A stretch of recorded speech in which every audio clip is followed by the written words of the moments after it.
Good evening of darkness. We're in the apartment ryokan style traditional cement slab thing of evil in Osaka.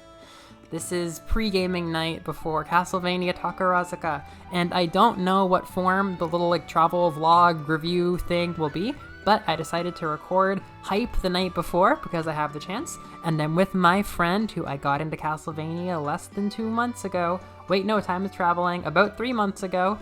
M. Yami no konbanwa.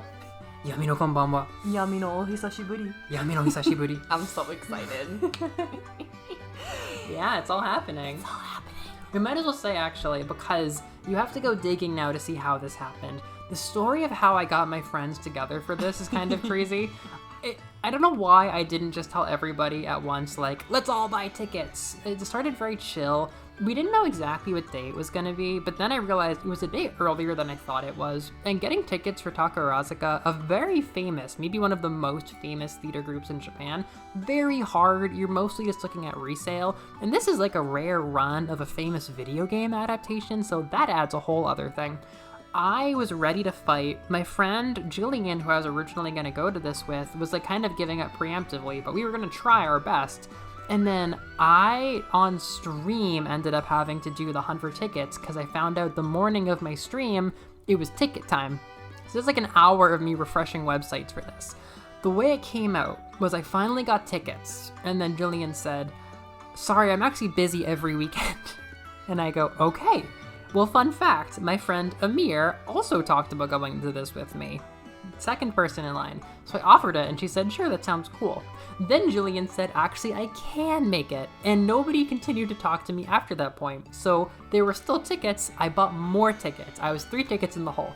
I realized the tickets were not going away. So you were the last chronological person to talk about going with me. And you mentioned wanting to go, and you just got into Castlevania. So I messaged you so many texts. Once I woke up the next morning, and I'm like, there are still tickets, and I know this would be crazy. Like, wake up! Like, if you see this, like, you can buy a ticket. But I was like, I'm not going 4 tickets in. I'm not gonna buy you one. But if you see this, you can do it. How did you feel when you saw all of those texts, like 7 hours later, but there were still tickets? Right. That's my fatal flaw. I do not respond to texts in a timely manner at all. It's a problem. So I'm sitting at my favorite coffee shop. I was feeling pretty morose that day, and I went up my messages and check it, and I'm like, what? What's this? Because I had read that getting Takarazuka tickets is the most impossible. Yes. Like, sell your firstborn daughter. Ridiculous. I'm like, can I do it? So I look up how to do it. I join the official group, whatever, sign up. Then I go to the ticket buying website, I buy a ticket, and that's it. It was so easy. Yeah, I refreshed for an hour, and you just wandered in, and they were still there. It took 10 minutes. It was ridiculously easy. But, here's the thing. When did I realize? Later, we were talking, and at some point I realized I had assumed this was in Tokyo. Oh. AKA 40 minutes away from my apartment. And I'm like, wait, Osaka? Is that the name of the theater? Like, is it the same as, like, the place Osaka? Yami no Osaka. Yami no Osaka. No, and we weren't talking about a big hill. No. It's Osaka. So I was like, oh, that's too bad. Wait, I can go. You could. To what? So here we are. Yeah, this is your first night in Osaka. My first night in Osaka. You've been to Kansai, but this was your first time eating good okonomiyaki in Osaka.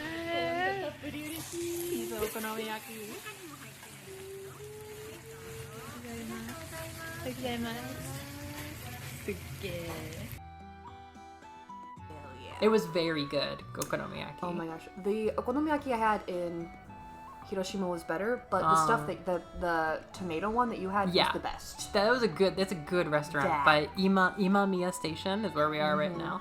good shit. I like Osaka. It's not like my top city, but I'm always sneaky happy when I'm here. Oh, yeah. The food's good. All right. If you come to Osaka, one thing, go to Peace Osaka, the Peace Museum. Or I will be upset with you. What about not you? You're fine. What about the plum store? And the plum store, yeah! Near the train station, near the Osaka Castle, there's a grandmother who runs a store of plum paraphernalia. And she gave me juice and sweets. Nice. And I bought things from her store. And we had a great chat. And I'll never forget her. That was a wonderful story. Now she has a Google profile. Now she does. You're welcome. So, for our first segment, it is prudent that I ask, at this moment, what do you think Symphony of the Night is? Tell me everything, spare no detail. All right. So I've played the first 3 minutes. Yep. 5 minutes ago. I watched a couple YouTube deep dives. Mm-hmm. You explained the plot to me like a month ago, 2 months ago.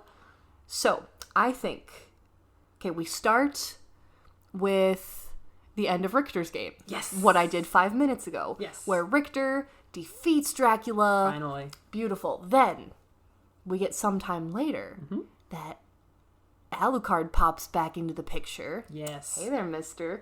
And the castle's doing castle things again. Yes. That castle, it's always Vania-ing. You know castle's in there, Vania. Yeah. So, Alucard starts going around this castle, but there's something weird happening. And Maria's there. Yeah. Maria Renard? Renard. Beautiful. And she's the daughter of a speaker. Yes. And she is herself a speaker. I think that's true. That must be true. She can at least do speaker magic. Yeah, I think that's true. They don't live the speaker lifestyle. But anyway. And she has teacups and shit. Good point. I don't know. I'm just guessing. She's a faker. And there's also Annette. Theoretically. Not yet. Actually, okay. Boo-boo. Boo-boo. I don't think they mention Annette in this game. No. Okay. But she's the reason that Richter is fighting Dracula and Rohan. Right. So, plot things happen. We fight some bad guys. We find out Richter's evil. Yes. Oh no. Like, Richter's like his hair's different and everything. Like, it's like Yamino Richter. Yamino Richter. Yamino Richter. Not great. No. So, we do some fighty fight. Yeah. Some stuffy stuff. Alucard has fantastic hair animations. Usually, yeah. The colors are groovy. Eventually, we find out that Yamino Richter is actually being controlled by a bigger bad. Yeah. So it's not his fault. Not really. He's being a little emo boy, more so than usual. So we get an Alucard Maria team up to bring him back. Yeah, pretty much. From the dark side, and then they do, and then how'd I do? Pretty good. Yeah, that's the skeleton of it. I know the skeleton, and skeleton is on brand. It is on brand. It really is. So yeah, there is originally going to be an idea where like Alucard has like a morality system for like, is he going to side with the humans or his roots in the vampires? But obviously the humans. Yeah, it didn't really make it in. Who are you kidding? I know, because he already fought with Ralph so long ago. Like he's got human in his blood. Don't remind me of Ralph. Did Ralph break your internet? Trevor, I'm sorry they did that to you, baby. I'm sorry. If Trevor spends too much time at the local bar and not adventuring enough, he degrades slowly to just become an Irish guy named Ralph. No. The bad ending. No. Like, you could be an alcoholic and go on adventures, and then you get to be Trevor. But if you just, like, are a bum and just, like, hang out at Moe's Tavern in The Simpsons, you're just gonna end up being Ralph. You're not even... Imagine Richard Armitage having to go, my name's Ralph Belmont. I'm God one shits in my dinner once again. One of, but not explicitly, the last Belmont. I am the last of my baby. So what would you guess? What does Olrox do in this game? Olrox is in this game? Nah, he's not from Rondo. Oh, I thought he was pulled from something. I think he makes an appearance as his cool... bird dragon thing form that we see in the anime. Yeah. And he's a fun little boss fight. And then you kill him, or defeat him, vanquish him, whatever. Make him go bye-bye. And then that's the end of Olrox. Yeah, you're pretty much right. Oh, I'm a genius! I said a few times that he was pretty much a non-character. Maybe people who know the lore could say more about him, but he has, one thing about him is he has a special part of the castle called Olrox's quarters, which isn't a thing in Nocturne because there's no Dracula, but like he's kind of has a routine, I guess, of being a helper to the big bad. He's one of Dracula's like right-hand dudes in the game, but yeah, it only amounts to him having his fancy quarters that you have to break into as like a subsection of the castle. Right-hand dude is a cute way to say it. You know what that... Okay, this is way after Lisa. Yeah, that's true. Right. That's true. Right. What about the Grim Reaper? Do you think he's fucking the Grim Reaper? I don't know if that... I mean, probably. They're not boning? I mean, you saw how he said, "Oh man, coyote." There was something behind that. There was something behind that. I never would have thought of that. Me neither. I guess there's some kind of love triangle there with the Grim Reaper, Dracula, and Olrox. Mm-hmm. That's fair. Yeah, no, it's actually interesting. I have never seen anime Olrox in the same place as Dracula before Takarazuka. That's going to be tomorrow. We were blown away. The designs or the costuming for everybody's been revealed, and not a lot of surprises, but there's some OC I saw, some character I couldn't recognize, and they use anime Olrox. That was crazy. Olrox, who has fire outfits. When you sent that, oh my god, how? Okay. I don't know. So, what do we think they will do tomorrow? The good question. Yeah, is he going to be different tomorrow? So the big thing is, and this is going to be tough. We've been predicting this. We've been planning all of this, even though it's ultimately going to end in this. Is it's probably going to be way more Alucard Maria romance than anybody in our party signed up for. Because Takarazuka is very romance-focused, and they're being billed as, like, the main boy, in air quotes. If you don't know, Takarazuka is an all-woman troupe. Takarazuka is a very famous thing where it's a hardcore, top-of-the-line, all-women troupe, and the men are played by women, and they're done so well. And there's such a, like, prestigious lineage of the boy actors that, like, they're so famous. And the entire fandom is female. The average Takarazuka fan is a middle-aged woman crushing, like, in a fangirl way over, like, a 22-year-old actress. Like, they're these young college-age girls who live this rigorous life to become, like, the best performers they can be. And it's just this crazy sapphic vacuum that for some reason isn't treated as subculture. It's mainstream. It is not gay to have a Takarazuka crush. That is, like, I was talking to some ladies at lunch about that today. Like, one woman kind of said, like, well, maybe it depends on the generation whether or not you would think that they're gay for that. But the woman who I talked the most with was like, yeah, no, like, it's not gay. Like, I was a Takarazuka fan in college. Like, yeah, like, it's super mainstream for, like, het women to, like, yeah, like, crush on Alucard's actress or whatever. Het. Yeah, we think. So tomorrow, yeah, I don't like it, but I am still going to hold out hope that, like, there's not going to be, like, too much. But, I mean, to be fair, Alucard and Maria's team up is cool. Like, it is cool. Like, there's a reason people are obsessed with them. But I've always been able to look the other way when I play Symphony of the Night. Like, Maria's, like, the tiniest bit flirty, but I don't know, like, I just don't see it that way. It's especially tough after the ending to Nocturne. If I take it out of Nocturne It's context, rough. Yeah. If I take it away from Anime Maria, Yeah, because I can't handle that. So it's kind of young, good. Yeah. and young, and young, And vulnerable. Yeah. And I think, nope, this is badass Takarazuka lady. Yeah. Maria. Yeah.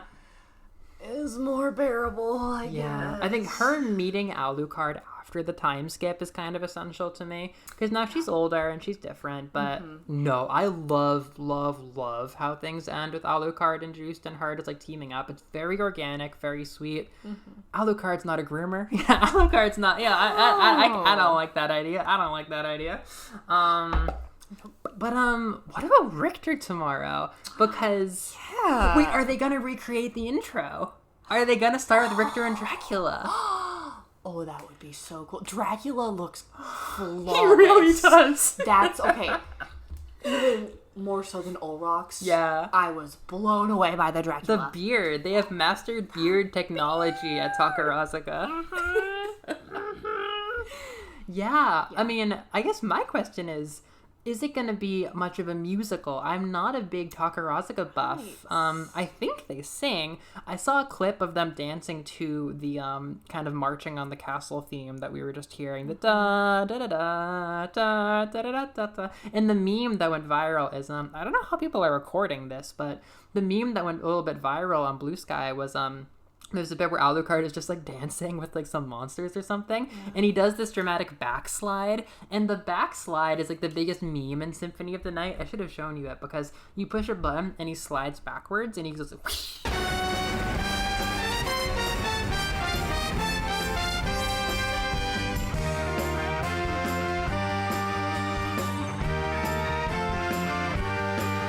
And he goes like, whoosh. Like a moonwalk, and it goes a little bit faster than normal walking. So a lot of people spend the entire game, instead of walking dramatically with your hair behind you, they turn and they go and just like moonwalk throughout the entire castle, like they're being sucked into a vacuum. So they incorporated the moonwalk into a dance, and people were like, in my mind, this is what he's doing when I go.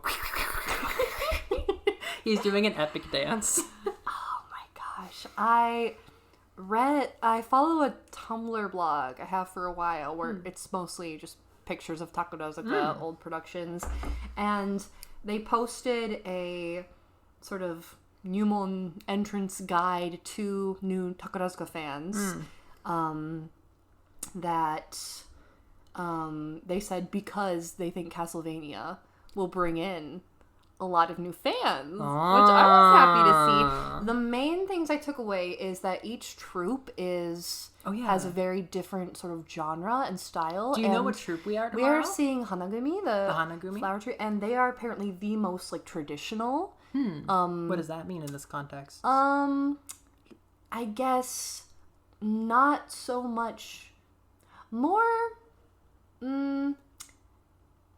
Music? No, like kind of the typical, if you picture Takarazuka of like big kind of showy. Oh, so sure. There's a showier group, but That's true. I forgot about that. When I used to see stuff, it was very crazy and over the top. Yeah, that's probably the different group. Was it sort of? I don't know. But this one more stripped back, I guess. Yeah, because all the pictures I saw, there's like no set. Like, right. I saw some pictures of all the characters together, and it's they're just a big standing. staircase. Yeah.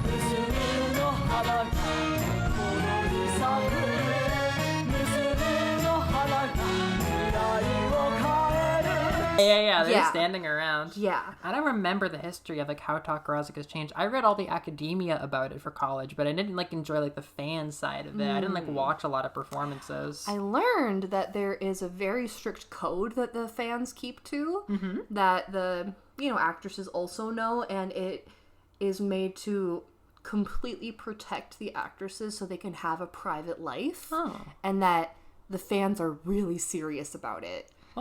Like, so they protect like private information. Yeah, about like the girl? there is a big barrier in what is appropriate as a fan and what you do not touch. Interesting. I was really relieved to see that. That's that made cool. me feel really good about going to see this. Funny what happens when a fandom is 100% female. It's like, hey, we have to protect these vulnerable young women. We were vulnerable young women once. We should do something about this.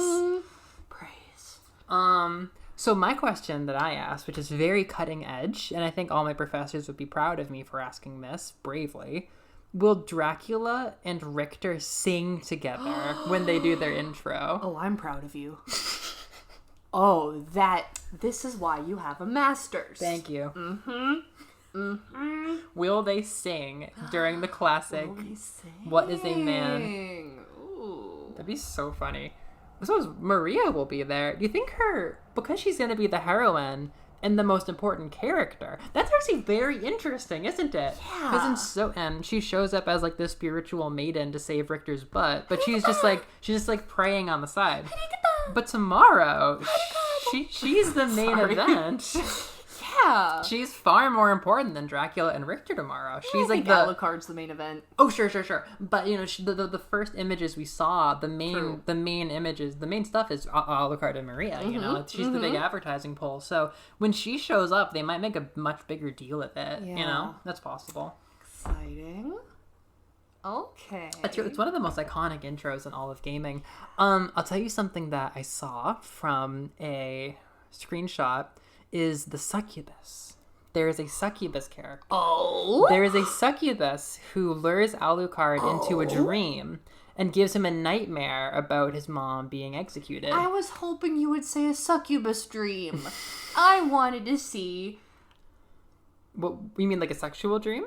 Yeah! Oh. With Alucard and Takarazuka, come on! Come on! You see everybody. I'm picturing heels, I'm picturing gird your loins, ladies. But you're just telling me it's just trauma? Yeah, well, that was quite the left field turn. Then why is it a succubus? That's a good question. Just make it a normal dream demon. Don't get my hopes up. Misogyny, I guess. Zanen. Yummy, no disappointment. Yummy, no disappointment. That's so funny. Like, don't worry, everybody. Takarazuka has a strict rule against sexual content. However, we made a loose framing narrative thing. So now we're just gonna have sexual content. It's Pride and Prejudice sexual content. How did they frame where it's the longing and the connection and the little things that is way more intimate than any don't watch this with your parents scene. I buy that. A human connection. So I think there'll be human connection tomorrow, so cover your eyes. Gird your loins. Gird your heart. But it's genuinely a tragic scene. I suppose I don't know why it's a succubus, but this kind of nightmare situation happens where he has to realize that, like, the mom he's seeing is not his mom. I learned that she's only burned to death in the anime. Oh. She is crucified in the game. Oh, shit. Which is so much better. So much better. Japanese crucifixion. They did, like, burn her as a witch. Yeah. But crucifixion is so... To put her as a Jesus figure... That's hardcore. To put Lisa Tepish as Jesus... That's hardcore. That's so cool. Japan crucifies everything. I mean, Toby Fox also does. We just had every character in Deltarune get crucifixed last weekend. But I have never seen a crucifixion in Japanese media, so... The Death Note musical. They put Misa in the sensory deprivation cross. Yeah, I thought that... You know what? Yeah, you're right. It's a cross, I think. I was thinking more of the anime where it's more just a BDSM thing. No, yeah. And they made it better in the musical. Yeah, the Death Note musical. Everything. Yeah. She's on the cross, I believe. Everything's better in the musical. But yeah, there are a lot of Sailor Moon. All the sailors get crucified at one point. What? Yeah, it's a kind of a meme scene if you Google it. I have not seen enough Sailor Moon. Sailor Moon crucifixion. Neither have I. It came up this weekend. I just watched like the kind of comforting old 90s. That's fair. Episodes. Sailor Moon crucifixion. Okay, I say comforting. I look up lists of the gayest ones and I watch those. Take a gander. Oh my god! Tragic stuff. Yeah, it's like that. Oh, but those crosses are stylish. Look at that. Yeah. Sorry. We are breaking the walls. Bob has a little sign on the other one that says "Do not touch." Jesus Christ, Bob, we get it. I opened it anyway. This man has like whack-a-mole notes all over the apartment. That's like, for his email was super rambly and full of like anecdotes. But then if you're in the bathroom, it's like, by the way, if you're the type of person who uses a lot of toilet paper, be careful. If you clog this, you're paying for it to be unclogged. And it's like, dude, that kind of belongs in the fine print. Like, there's a certain like economy of space on your walls where you can't just post every thought you have as a post-it note in your hotel. No, there's 2 yukata in here. And there's a little tiny sticker in between them that says, for photography purposes only, not pajamas. I was about to wear them as pajamas. Me too. Luckily, Bob put a little sticker. He always catches us. He always does. The last minute. All right. Okay. So, tomorrow, Ulrox is going to do Nani. What is his job tomorrow? He has no role in the game. To show up and serve. I suppose so. And to bring in our attention, that's for sure. Just like dangling him in front of our eyes. It's like, hey, you watched the anime? Like a melanated carrot. You wanna see some more? Yeah. It's working. Yeah. Will they make a giant paper mache dragon form? That would be... Oh, puppetry? Puppetry. I am down for puppetry. Yeah, wait. Are they going to do, like, monsters? I can't remember what I would have seen during the dance sequence. I feel like the things dancing with him must have been night creatures or monsters. Oh, I just want to see some ladies in really cool makeup. That sounds good. Some prosthetics, yeah. Monster. Imagine like getting the new bill for the new thing that the flower gang is gonna do for their next Takarazuka, and it's like your last year, you're gonna graduate, you've never been like the big star, like you are gonna be one of the lake monsters, and you're gonna jump out of the pool and go Mizumi Bakemono desu. Yes. Eien no Tsukima. That's better. And I did learn that Takarazuka is a seniority system. Oh. So the people playing Alucard and Maria will be the most senior Cool. of the group. I think. Yeah. That's cool. What is the age range? You graduated like 21 or 22, don't you? I have no idea. I believe in college I learned it's like a 4-year or 2-year program or something. That's so young. Very young. It's very intense, yeah. Wow. Maybe it's changed now, but the original model I think was like a 4 or 2-year thing that young girls would go into. Like the fucking army. Okay, don't. I was hoping they'd all be my age. Unfortunately, And we're getting older. No. We're getting older. Well, you're not getting older. I'm getting older. Yeah. I'll be there eventually. Senpai, teach me, please. You can have it. Guide me on this journey. All right. Well, I guess we just got to get in there tomorrow and see what happens now. Good luck. The hype. 3, 2, 1, Yuri. 3, 2, 1. Yuri. Yummy. No Yuri. Good morning of darkness. It's now the day after the big Takarazuka adventure, which was in fact a very big Takarazuka adventure. And moving forward, we will have 2.5 sections. There will be Castlevania Takarazuka, the thing you probably came here for, an explanation of how the play was, how to set your expectations, and a spoiler section for people who might never find any feasible way to ever see this and want to know about the interesting decisions made with adapting it.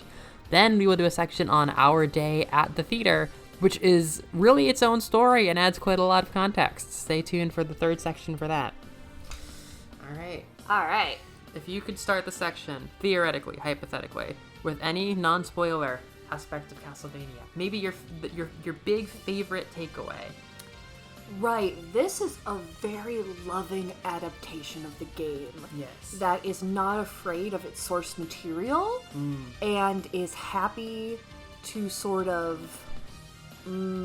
capitalize on being an adaptation of a Melovania type game. Not Melovania, sorry. Well, you're right. You're not wrong. I'm not wrong, yeah. And I think there's so much in it for people who come with big game backgrounds and love for it, and people who are new to it. It's a good balance of just pure story on its own and having details for fans, and it is coming from my position with a musical theater background, just dreamy. Oh, dreamy is such a good word. If I were to say my favorite thing, it was definitely the atmosphere, which curiously does fit with the original game. That's like one of the big words people would use to describe it, is that it's a very enveloping atmosphere. So I like that you mentioned that.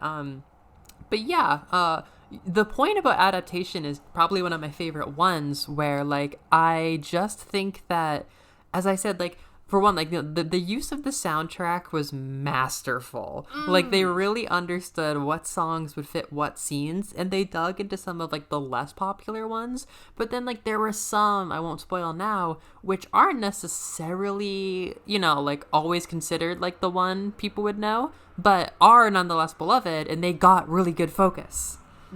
Let's let this car pass. This is my first time recording with constant cars in the background. Away.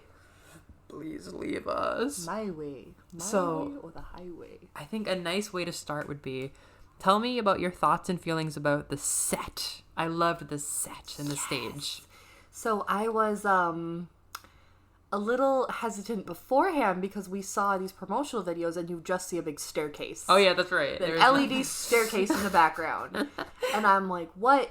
But there were so many sets. There must have been a giant team working the ropes backstage because there were sets coming from above, from below, like multiple layers. There's a big rotating circle on the stage. Yes, there was. Yes, wasn't there? but all of them created a unique atmosphere, and they were so just familiar to me from a theater background. Big, like, there were parts that were, the giant press board that is laser cut and then painted over, and there were parts that were more, modern Broadway, polished, I guess, but the stage was very 3D. Yeah, very 3D. Yes. One of the things was like a big thing people could walk on, where sometimes it was a hill, sometimes it was like the top part of a town, where there were townsfolk gathering in the bottom, and then people up top having like more serious conversations, I guess. Yeah, some of them rotated. My favorite one was there were things they could use to either be on the sides or go behind them, which were like giant forest pieces. Yes. And they had these glowing dots that in the beginning, I think the first set, when you look at the stage when you're like kind of loading the game, I suppose, you have these giant doors that are usually there framing the whole thing, and on the giant doors are like carvings of like monsters, and in the monsters are these red dots for their eyes that glow. But then in the forest they had these LEDs in the same way. So when it began and like the bats came out, they turned everything red, which gave the impression the forest was full of eyes. But later, they turned the same LEDs blue to give the impression that a different forest was full of stars. And that was like one of my favorite things.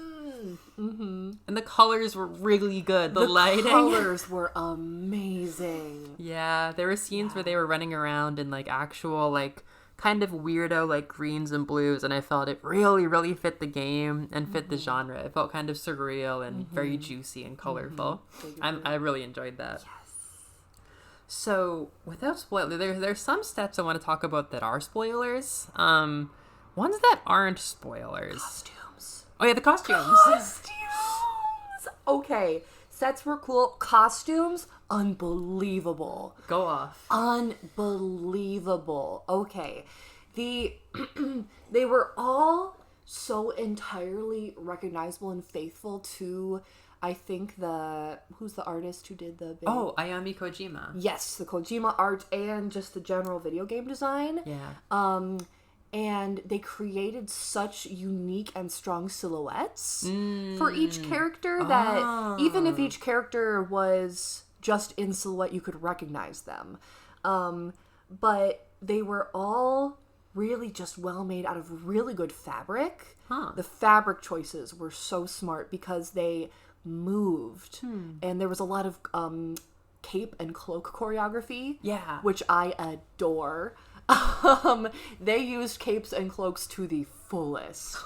Maria had kind of two outfits. She had her vampire hunting outfit, which has, the shorter skirt, the green, the stockings, and then she had like a full blue overdress, which was so beautiful. I thought the overdress was kind of like an incognito thing. Yes. Yeah. Yeah, that's her village dress.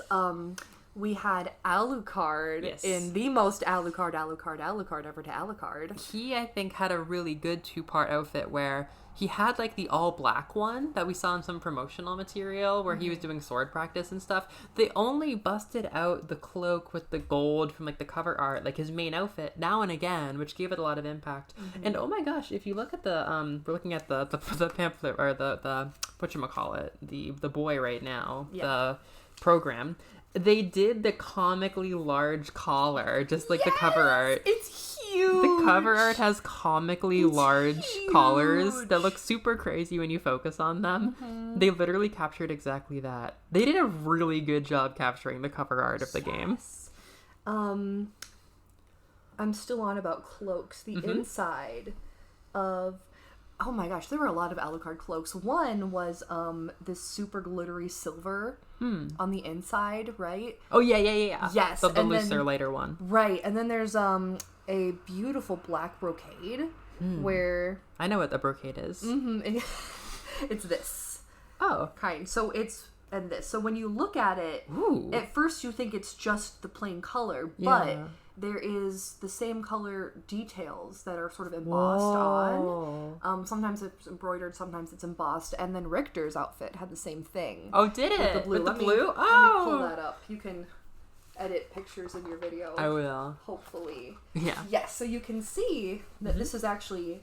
Oh my gosh! Blue, but it's so detailed. That's so pretty, actually, now that you point that out. Holy shit. Maria also has brocade on her... The silver part, silver blue sash. Wow. Yes. Damn, that's really pretty now that you point it out. Isn't it gorgeous? That's the shit detail, I can't afford. The detail. And yet I love the pure, plain white on Alucard's boot cuff things and Richter's, like, leather brown. It's just it's very simple. Yeah. It kind of brings back the cartooniness, I suppose. Oh my gosh. Maria's ribbon here is wonderful. Oh. I love the sort of more turquoise color that she's got here. Everything just has lovely detail and I think it was both... I could equally appreciate it with the binoculars and from where I was sitting. Yes, we were talking about, so at Takarazuka, they encourage you to bring binoculars. This is just a Japanese theater thing in general. Like, every theater production I've been to here, everybody who knows what they're doing has binoculars. That is true. When I went to another thing, they also, somebody brought binoculars. I was surprised. So, we were talking about, like, what did you zoom in on? I think I will spoil one thing in the non-spoiler section because it's just so good for costuming okay, no, I won't spoil it. But that's something I zoomed in on. What did you zoom in on for costumes? For costumes... Wait, what's the thing that you don't want to spoil? Right, okay. Is Olrox a spoiler? No. No! Olrox! Anime Olrox! Yeah. Anime Olrox! I should have zoomed in on him. I thought... Well, sorry, spoilers. I was zoomed in the whole time. From entrance to exit. I'm sure I missed things because I was in on Anime Olrox. How did he look? Amazing. We don't have any pictures of him. There are some online, but not... True. Online. Thank goodness. But, it served. They, I think... I don't know how they got Alucard's hair motion to be so... Saya must have practiced that a lot because the iconic Alucard hair animation in the game and the swish was, I think, present. She had that run down perfectly. I zoomed in on that. Wow. So I could appreciate it completely. I didn't notice that. The shape, the everything, it was so the same as what I saw in the game right before we saw the production. That's so cool. When we were playing it on the subway. And that is one of the most iconic parts of the game is how he's animated. It's very, like, the after image and stuff like that. The way it flows behind him. Very beloved. Oh my gosh. They all had such poise. Like, all of them were from point A to point B and everywhere in between. They were keeping, like, this perfect in-character poise. Especially Maria. She was always, like, toes pointed. Toes pointed? Yes. She Which always direction? had one knee up a little bit. Like, That's an interesting catch.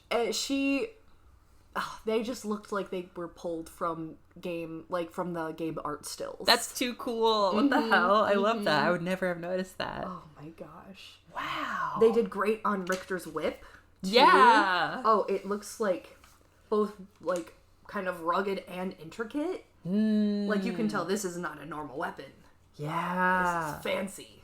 That's crazy. Yes. I'm just glad they had a whip. I couldn't really phrase it very well. Oh, the way that it kind of dragged on the ground. Oh, it's so cool. Had a weight to it. Wow, it's a double pager. Oh my gosh. What was I gonna say? The weapons were nice. I like the fight choreography. The fight choreography was so fun. I think somebody coming from a non-theater background might be a little bit disappointed because they'd be a little put off. Yeah. Yeah, because it's very vague. It's very just like slashing. It's not Shakespearean theater fights where they try to make it look real. Is that it? It is video game fights where. I thought it was more similar to a video game thing because you don't see like. You see the general slashing motion of the character. Yeah. And you see where it intersects, but you don't... It doesn't look real. Oh, I thought it was theater. I thought it was theater to, like, not really want to do, like, detailed... No, that's not normal. Oh, really? Theater loves to do super, like, intricate, realistic, choreographed fights. Oh, what? Yeah. That's crazy. I mean, of course, there's some musicals that want less of a... realistic thing. But this, I think, was very game. That's crazy. Inspired, because how are you gonna... like, have, then, Alucard's fighting the fire spirits and the darkness spirits. Then, with a very game realistic swish, and then, like, they all jump back or something. Yeah. But there's not, like, contact on each of them. There's not contact. Beyond your imagination. I thought that was a theater thing. I think it was a game thing. So there were moments where, like, he would be surrounded by people representing monsters, and he would just kind of swing generally in a circle, maybe, and, like, they would all go away. Wow. I guess that does make sense. In my mind, it's not a spoiler because I won't say what it is, but they pulled from fucking Castlevania Nocturne from this. That was very surprising. We mentioned Anime Olrox, but that's not the only thing they pulled. So I thought that maybe they would be more taking cues from that for fight choreography. But no, the most detail we get is when... Okay, this is a spoiler. But there is some actual, like, whip combat where the whip is moving. Whip combat. There are actual swords that clash, but... Yeah, I hear your point. That's really interesting. Not a spoiler. That's not a spoiler. You're safe. No. Yes. I think, too, that there were some points where they leaned into it more than others. There was one fight where they full-on played the game music. Yeah. Like, not the orchestral, like, live rendition, because they had, like, a full pit. Yes, they did. But it was just full-on, like, that's the game music. Yeah. Like, with the kind of I don't know, pixely, like... What that was well, actually, no, let me think. One thing, it's not really a spoiler, is they used all of the different boss encounter themes.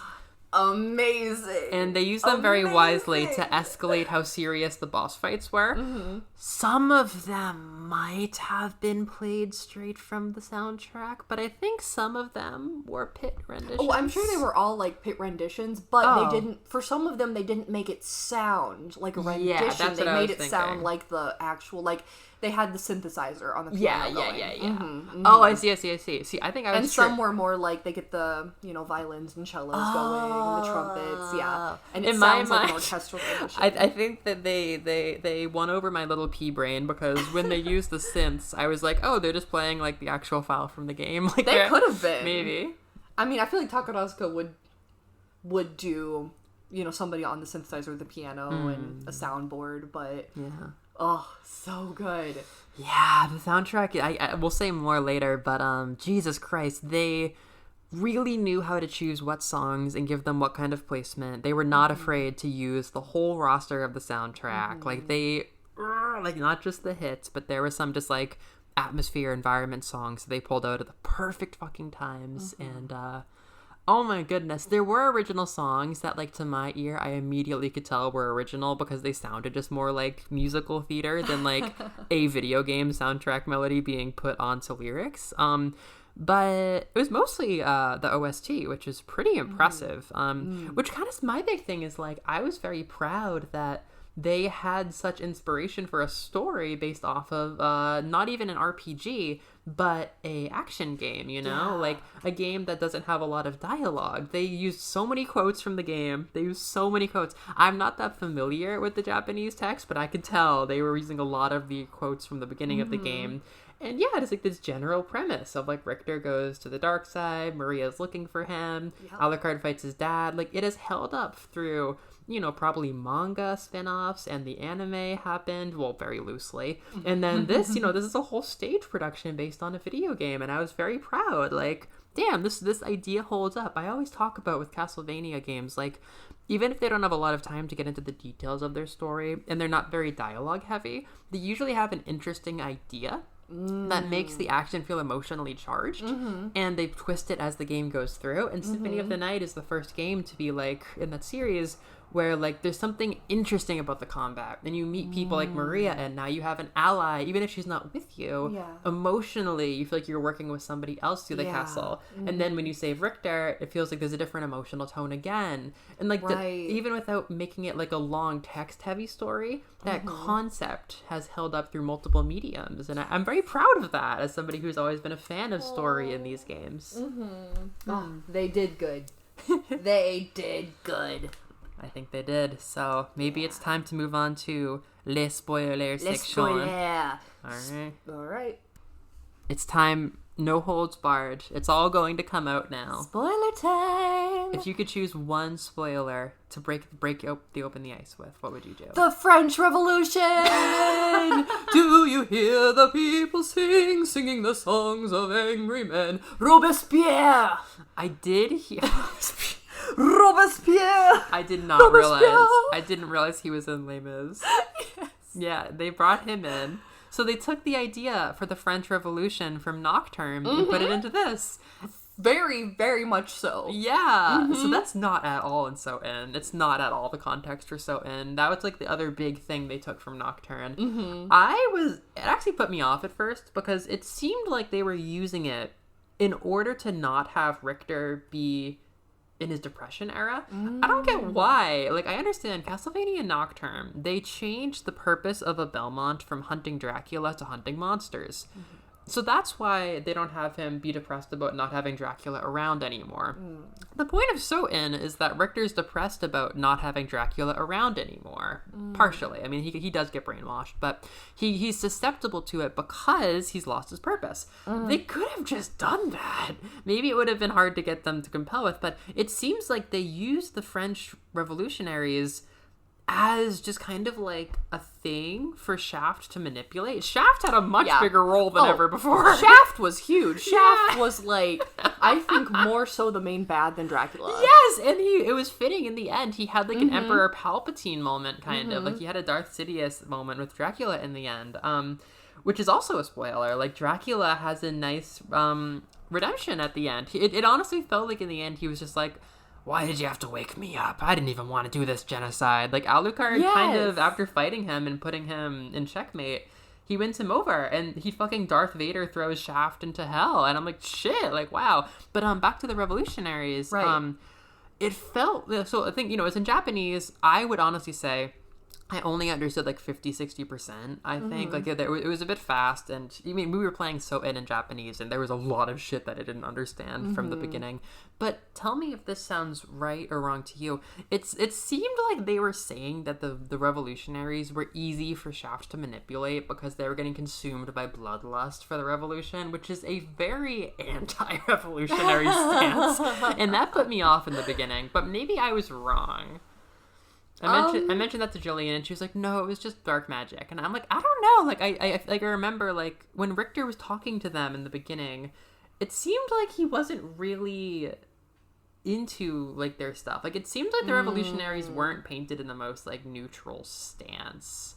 That was, like, my only holdup about using them. I mean, okay, my understanding, like, was we've got the French Revolution happening. We've got Robespierre, we've got the revolutionaries, and they're having a great time. They've got this great pastoral dance. Yeah. Where it's this big chorus-heavy sequence of all this dancing and fun, and then later Shaft comes in. Yeah. And casts dark magic on all of them, and makes them go crazy and kill Robespierre. What? But before that scene, which I agree is where it's like, holy shit, evil. When Richter shows up, he talks to Robespierre, and Robespierre is like, I have something I need to ask of you, of legendary vampire hunter. And then he goes, okay, great, you agreed. Shaft-sama, we have Richter Shaft-sama. And then we were like, what? Like, this dude talked you into getting Richter? Like, yeah, it was very like, So when that happened, I was just like, why? He manipulated the revolutionaries? Like, after Nocturne, after seeing, like, that revolutionary lady who gets turned into, like, the water spirit, her? Like, after seeing how much care the revolutionaries were given in Nocturne, I'm like, how are you just reducing these people to angry little pawns who could be talked into turning Richter again? Because, like, wait, were they being told by Shaft that reviving Dracula would help them, like, behead the king or something? It seemed like they thought that reviving Dracula was gonna win their cause over. But again, maybe they were already brainwashed. Like, they used the green magic pretty often to show the brainwashing. When and they killed Robespierre to do the blood sacrifice to revive Dracula, that was in the full brainwashing lighting. Oh, that was like full reds and greens, where beforehand it was all like natural sun lighting. Yeah. Yeah. But I don't know, you got the master's degree. You're catching more than I am. I see. No, yeah, I think just, like, when I read the scene, I think Shaft got his fingers in there and gave them the impression that, like, he could help them get power to, like, win the revolutionary back, which really, what the fuck, is that train, like, fucking another train out there? It gave me the impression that, like, the revolutionaries were dumb and violent, and I was worried that they were the ones who killed the little girl's parents, but I don't think that happened. I didn't get that so much. Okay, I think I was just put off by them being like, hey, Mr. Shaft, we got him, we got Richter. Like, they just straight up lied to Richter, like, we need your power to win the revolution. Yeah, Shaft, we're gonna revolutionize Dracula being alive. Like, maybe I did not catch that. Okay. I thought it was just like, hey, Richter's on our cause, this cool guy. He's with us, that's awesome. Just like you, evil and priest Richter's Shaft. like, Shogunai. Yeah, because that's when Shaft reveals the big twist, I suppose, for Richter's motivation is that they have Annette in captivity the whole time. They have Annette hostage. Dracula's Goonies, they all have Annette prisoner Dracula's the whole time. sexy Goonies. Yeah, that's another good invention. So I was telling you about the succubus once I saw her in the art because they did her scene with Lisa and everything. She's a decently memorable character for the way, like, she creates that nightmare for Richter. But they also gave her a friend. They gave her a friend, and I want to be more than friends with that friend. The way that friend just stood and did this little thing with their hand. Oh, that's one thing I was zoomed in on. When my I gotta figure out who that was in the cast so I can buy some sort of merch. You're a Magnus Oshie. Because I was when they finally said Magnus. I'm like, that's the name of my beloved. That's so funny. There was this scene where he's like, where both he and the incubus and the succubus are like, I don't know, like doing some sort of sexy evil dance with some villagers. And there's some hands and I was zoomed in. Yeah. When I saw his designs, I don't think he comes from any of the games. Maybe he does. To be fair, he might, because of the big thing I'm going to mention in a minute. They might have been like, we're calling up Magnus from fucking Castlevania Lament of Innocence or whatever. Time to look it up. He hit me as like a Death Note rejected Shinigami design. Like he was very like, okay, we have to make an anime for a dark fantasy anime boy. We're going to make him look like this. He was charming though. Magnus is the main antagonist in... Are you kidding me? In the audio drama Castlevania Nocturne of Recollection. What is the audio drama? Are you kidding me? This is crazy. Okay, Who is in the story? It's Alucard. Wait a second! They pulled from the audio drama? What? He's an incubus! This is 2D art! Okay, this is the same design. What the fuck? 1 year after the events of Castlevania Symphony of the Night, Magnus appears and plans to resurrect Dracula's castle and make Alucard its new lord. He really likes Alucard. He tries to convince me and Maria Renard that Alucard is evil and torments. And that becomes a part of their adaptation. Oh my god, the damn here. In the meantime, he also is responsible for the dangerous potion that Cyril has. It's kind of a dumb story, but they actually ended up using the plot of people not trusting Alucard in this. Dude! No! Voiced by Junichi Suwabe?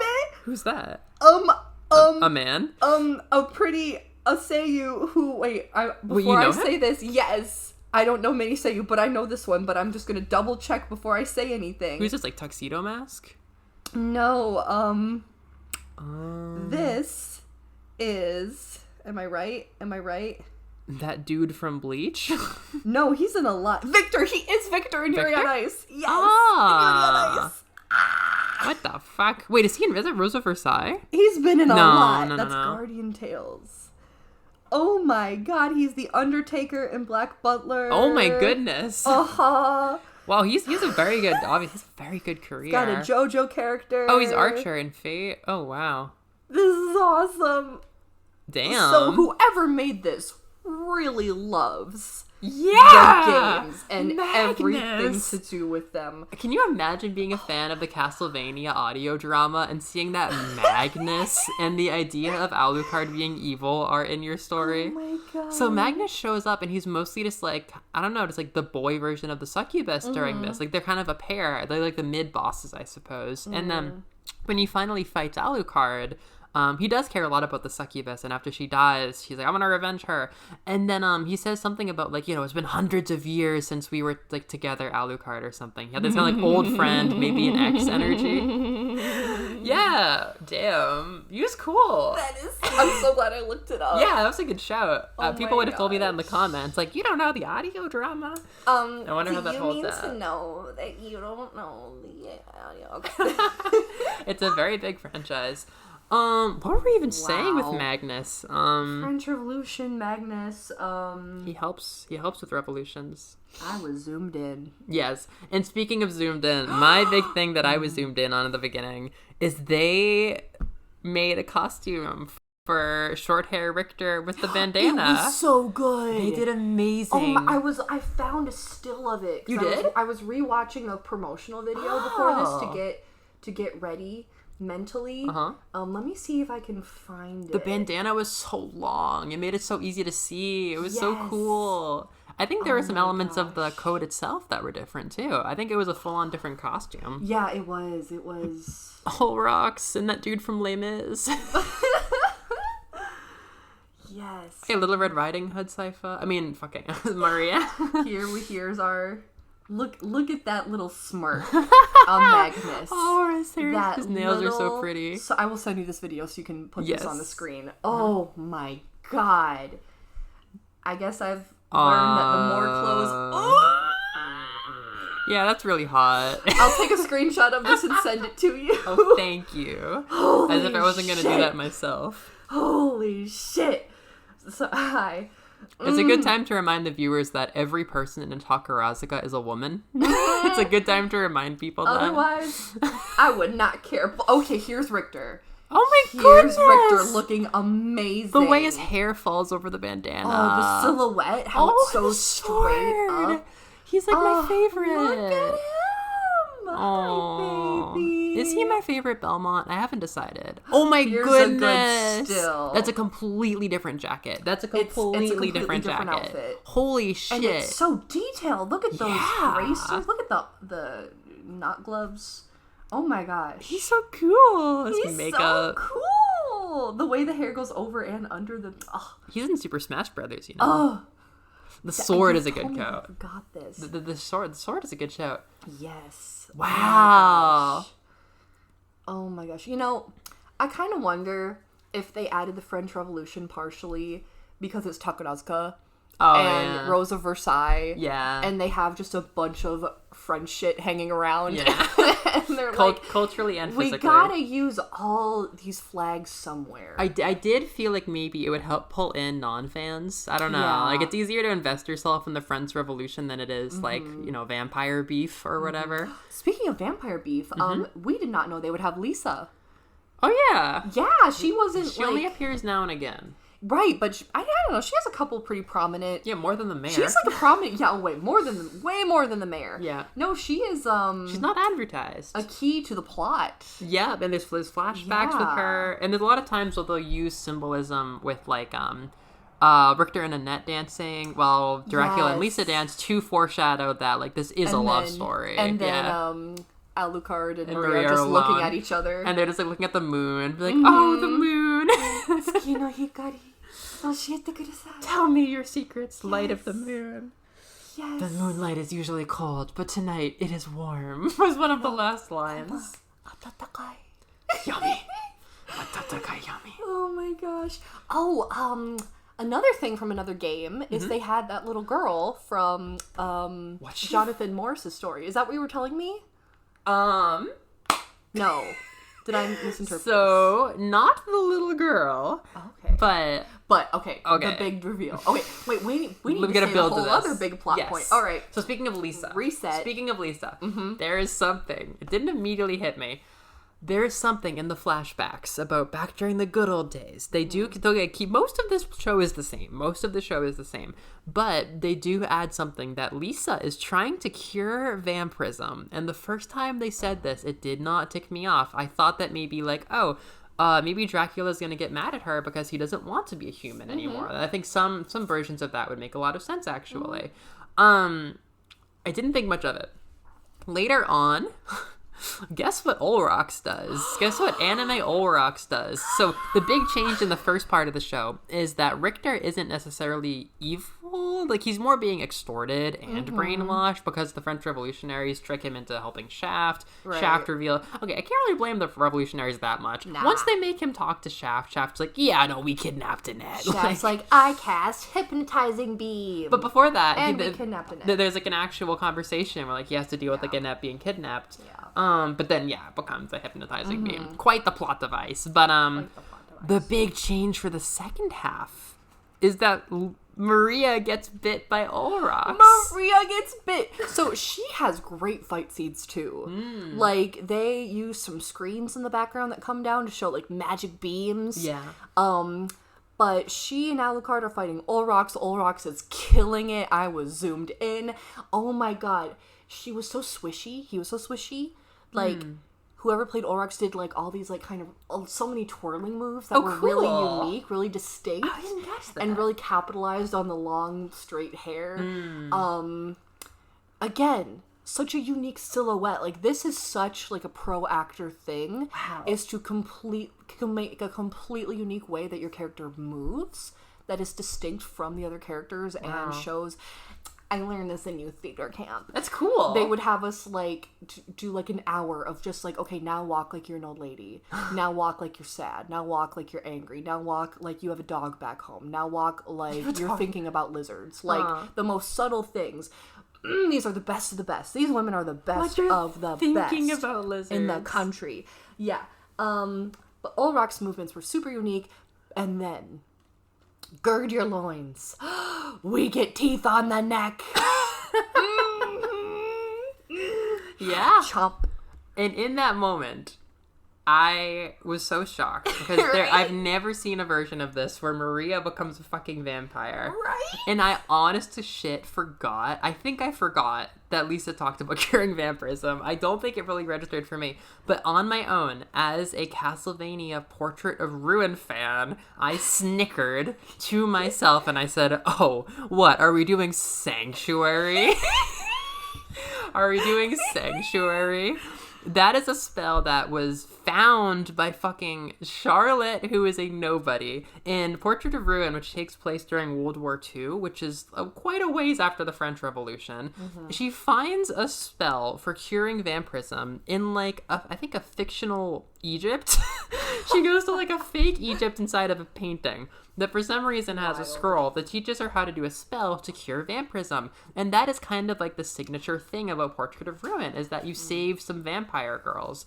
And she does it. She's the first person to do it in all of the series history. So I was like, what, are they going to bring Sanctuary into this? Are we doing Portrait of Ruin? And then Alucard in his house, which I want to talk about his house. He has a realization. He's like, oh, my mother was making an okusuri medicine to cure vampirism. It was called Sanctuary. All according to Keikaku. Keikaku means plan. It is called Sanctuary. I literally put my hands over my mouth and gasped when nobody else around me was moving at all. I'm like, they just name dropped Sanctuary. You and that was for you and 5 other people in the audience. Literally. Amazing. I understand, like, if you want to do a vampire thing in a romance, it's not outlandish to, like, make her a vampire and then cure it. I think that makes sense for a plot change. But the fact that they bothered to Google, like, are there other cures for vampirism in Castlevania? And then they saw Charlotte's stupid, dumb face. And they were like, oh, we gotta cite the author. We gotta use Charlotte Alwyn's signature spell. Some awesome, like, person who was, like, just kind of a shut-in, like, you know, autistic, super, like, Castlevania hyperfixation, played everything, even things nobody knows. Yeah. This person, they did not have to Google. You yeah, they know. knew. They knew. You know. They're like, well, if we're... I feel like some normal-ass person who doesn't know anything about the game is like, well, what if the girl became a vampire? And then this person, like, stands up and stands up and, like, takes off their bat cloak and is like, then you will need sanctuary. You will need sanctuary. So it's not a spell, but it's a medicine. But the fact that they bothered to name it that was just... that was a silver bullet for fans, I suppose. Mm-hmm. So I think the two routes I want to go are either the craziest things that they tucked in for fans, like in the songs and stuff, like the fairy song, or Alucard's house. I really like Alucard's house. One more thing about Sanctuary is they changed it so that Lisa Tepish, Alucard's mother, is the one who found that medicine, and he was reading her journal. So when Maria got bit, he's like, now I need to go further into the castle and find my mother's desk. That's true. And find the recipe for this medicine. Yeah, they were going to save Richter, but then he's like, I have to save Maria. Like, because of the way things were developing, he was like, I want to save Maria, which is pretty cool. It's a great way to adapt a video game where you get, like, where you're in the setting, and then you get, okay, quest that brings you to this point, quest that brings you to this point. And then there's the overall... It's true. I would say, like, it's kind of hard to, like, adapt exploring a castle, but it made sense. Once you were in the castle, like, the stakes were higher. We went to the laboratory where he had to fight Maria briefly when evil. Oh, that was awesome. There was some good fan service in there, too. What a treat. They brought out the animal magic and everything like that. Briefly, they had dedicated actors for the 4 cardinal beasts and everything like that. Cool. That was very cool fan service. But, yeah, Alucard, I mean, it was a pretty quick thing. He pretty much was like, okay, I'll be upstairs, I'll be right back. And then he went to the throne room. But one of my favorite things that is both fan service and set was Alucard has a house outside of the castle with this nice kind of, like, blue color scheme. Okay, was that Alucard's house or Maria's house? Alucard's house. Okay, because you noticed there was a portrait of Lisa in the back. And did you zoom in on that? Yes, I did. And did you see Alucard's name? Yes. So did Alucard draw that as a kid? I think so. And then sign it? Yeah. No. Oh my god. I don't know where this fan idea comes from, but in the Nendoroid figure for Alucard, they include a little trinket inside with this cute little Nendoroid for the Chibi Alucard, which is a doodle that was apparently made with a stick. They make this doodle on the sand of his dad and his mom, and they give him a stick to hold in his hand, so you can pose this character who's mostly like brooding and holding his sword. You can pose him leaning over and drawing a picture of his parents in the sand with a stick. This has become a recurring thing where people have Alucard drawing his parents whenever he's alone. That is one of the magical things of theater in that, like, if you did not have binoculars and were not specifically looking at it, you would not see the name, you would not recognize the character. No. But when you're making a set, when people come together who love something, like, there are parts of a theater set that the audience will never see, that they make for the actors, for the ambiance. Like, there are so many little details that they lovingly tuck in. And this one was not a small detail, but you had to look there and see, oh, that's Lisa. Oh, that's signed by Alucard. Signed Alucard. At first, I thought it was, like, a really bad portrait of Alucard. I was like, he doesn't look like that. What? That would make sense, though, for Maria's character in this. Right, yeah. right.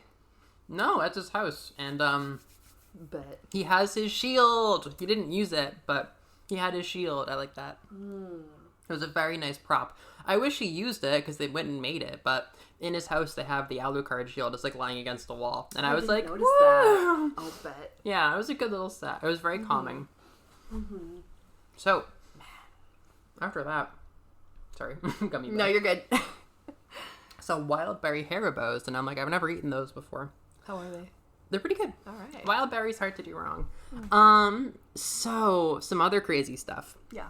When they enter the succubus dream, it begins with kind God, how does it begin? Oh, a weird robed person tells Alucard to, like, go to sleep, basically. They come out. I don't know who it was who was in disguise, but there was... it was the incubus. Yeah. Oh, okay. But so one of them is robed and tells them, like, go to sleep. Yeah, and he goes... Shaft tells the incubus, like, okay, go, like, incapacitate Alucard. Yeah.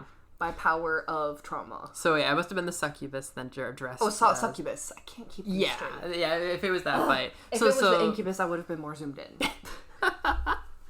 God, classic lesbian sentence. So they bring Alucard into a dream state, like for the thing where like he sees his mom's execution, but it's different, it's just a nightmare. But before that, he has a nice dream. And in the nice dream, they have a big version of the fairy song from Symphony of the Night being sung by a whole world of fairies. And it's this pleasant thing. So magical. And I think later in the show, they do a fairy thing again, and it's not a nightmare. Come back. Yeah, the fairies come back. So it's a whole, instead of just one fairy, it's a whole set of fairies, like a dozen of them or so. Their dresses are amazing. It was very pretty and twirly, and the whole thing was like blue and colorful. He sees a vision of that dude from Les Mis, and he's like, oh, it's that dude from Les Mis. Robespierre! Robespierre! Well, he must not be dead, so I can't be in hell. That was beautiful. And then, so for other songs, they give Richter a big, crazy vocal version of Bloody Tears, which is not in the Symphony of the Night, but they were like, hey, we should do Bloody Tears. It's Bloody Tears. Yeah! It's Bloody Tears. So he does that during his kind of moral quandary of like, do I go and help Dracula or do I get like, yeah, he does that in front of a red set, which is really fun. And yeah, the fairy song deserved focus, but they went and they turned a song called Lost Paintings, which goes do do do do do do do do do do do do. That became a thing that Maria and Alucard would sing. They sang it separately, and then they sang it together. Aww. And that song isn't necessarily important to Symphony of the Night, but it is a huge fan favorite. So to take that and give it lyrics, I thought was a really nice touch. Like when they're flying in the background screen thing. I thought those screens looked kind of goofy, but you know, was so goofy. When they use those to show them flying. So they would send, like, people to hell with those. It was just so funny. They didn't want to have to figure out ropes. Yeah. And harnesses. That wouldn't have worked. But yeah, they used that for that. And after that, yeah, vocal songs. Well, maybe there weren't that many, but the orchestral versions were so freaking good. I would do anything for a CD of this soundtrack. Like, just so many wonderfully done orchestral versions of all the songs. Like, that alone is worth the price of admission for me. So good. But after that, yeah, Dracula has the Darth Vader moment. Two different Richters.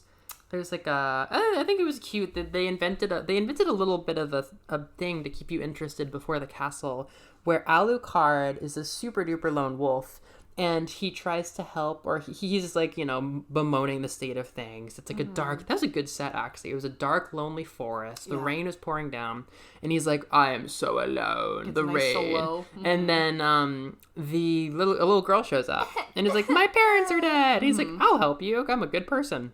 And then this brings him into the human village. There's like a little bit of a... he goes to a convent. A convent, yeah. There's a convent where funny. Maria has been showing us. Because all the sisters are like, oh yeah. Hello.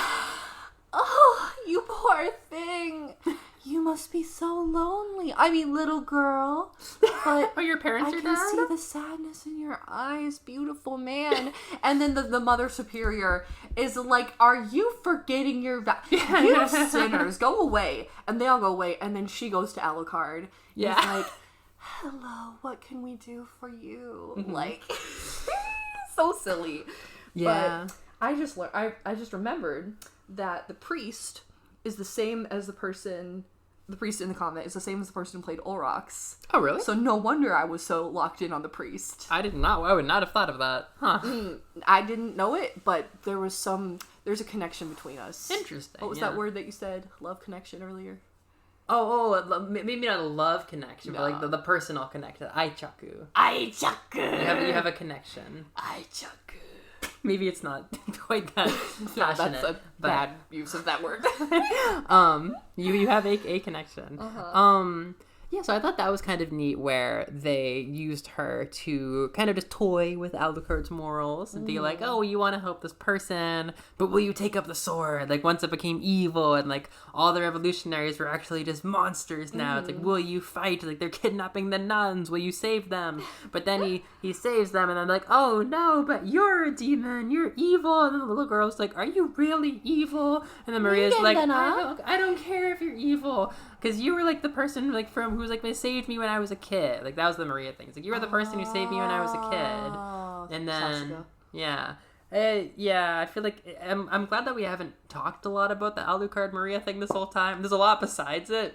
Mm-hmm. It was, like, fine. It's kind of my constant thing was, like, I don't know, like, she was pretty young when she saw him as, like, a superhero, and now she's scratched. She's like, I always wanted to meet you. It's like, yeah, I bet, but, like, you shouldn't act on those feelings. It's like, yeah, you're 12. It doesn't fucking matter. She was very different from anime Maria. Yeah, she was. She was clearly much older. Like, you see that when it starts with a little intro of her and Richter working together to kill Dracula. Yeah. It's the same beginning as... Yeah. In the game. Right? Yeah. So then this is years later, they say. Yeah, 5 years later. 5 years later, yeah. And they didn't do Pink Maria. We didn't talk about the intro cutscene. Right. There was no song. They used Richter's bandana. They did a nice fight. Maria was more active in the fight, like we talked about during the pre-gaming. So she was getting more focus, but she wasn't the Pink. And one thing is, during her big flashback where she first meets Alucard, she said, 15 years ago. Oh, did she? Which, when I do the math in my head, now that I've had a day to sit on it, that makes her like 26 or something. Fantastic. Yeah. Bless you, Takarazuka. I think I remember that. It was 15 years ago. Yeah, I think they made her fucking much older. She looks like an adult. Yeah. Like a young adult, but they didn't... Yeah, come to think about it, I think she's like fucking 17 in the original Symphony of the Night, because like I think only 2 or 3 years go by between games, and she is like literally like 12 or 14 in Rondo.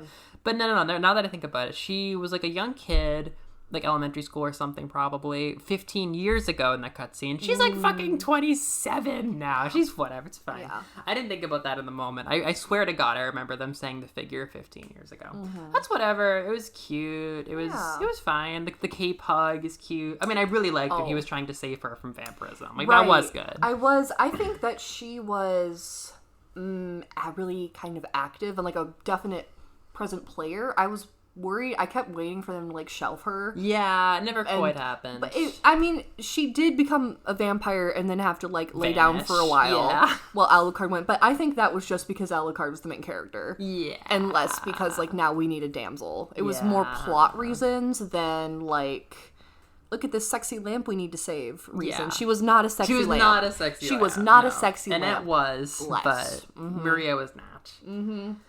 All right. Anything else?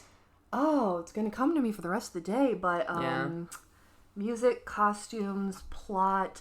There were two main dancing groups. One was the Bats. Oh my God, the Bats.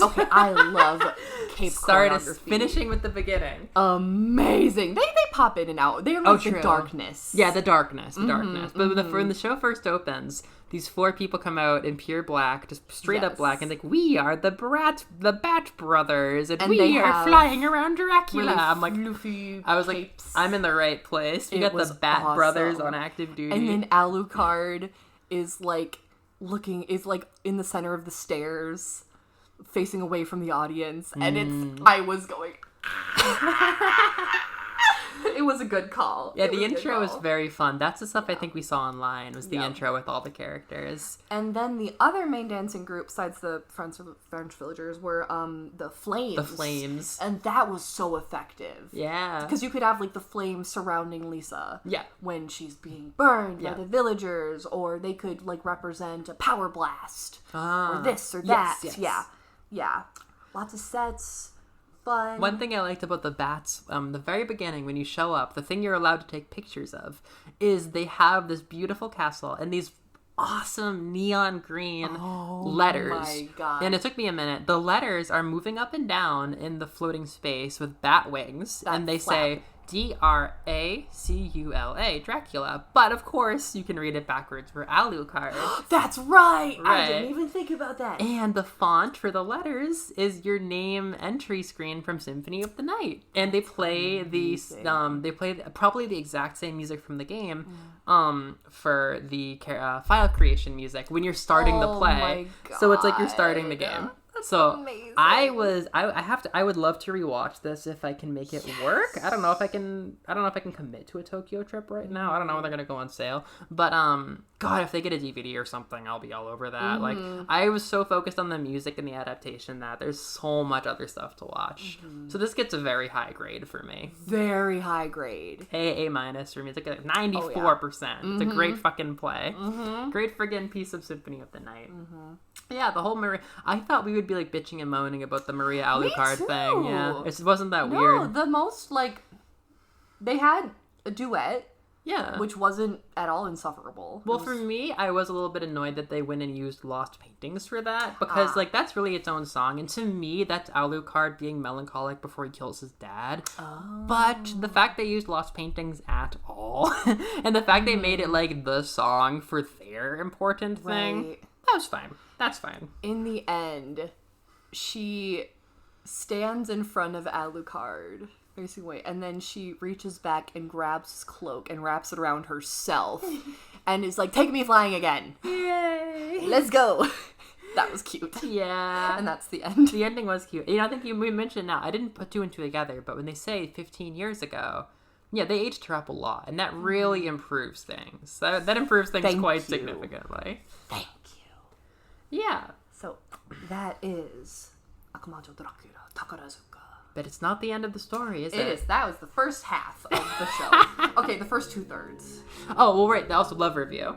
I love it have you. We will include that in the Takarazuka section, which will begin now.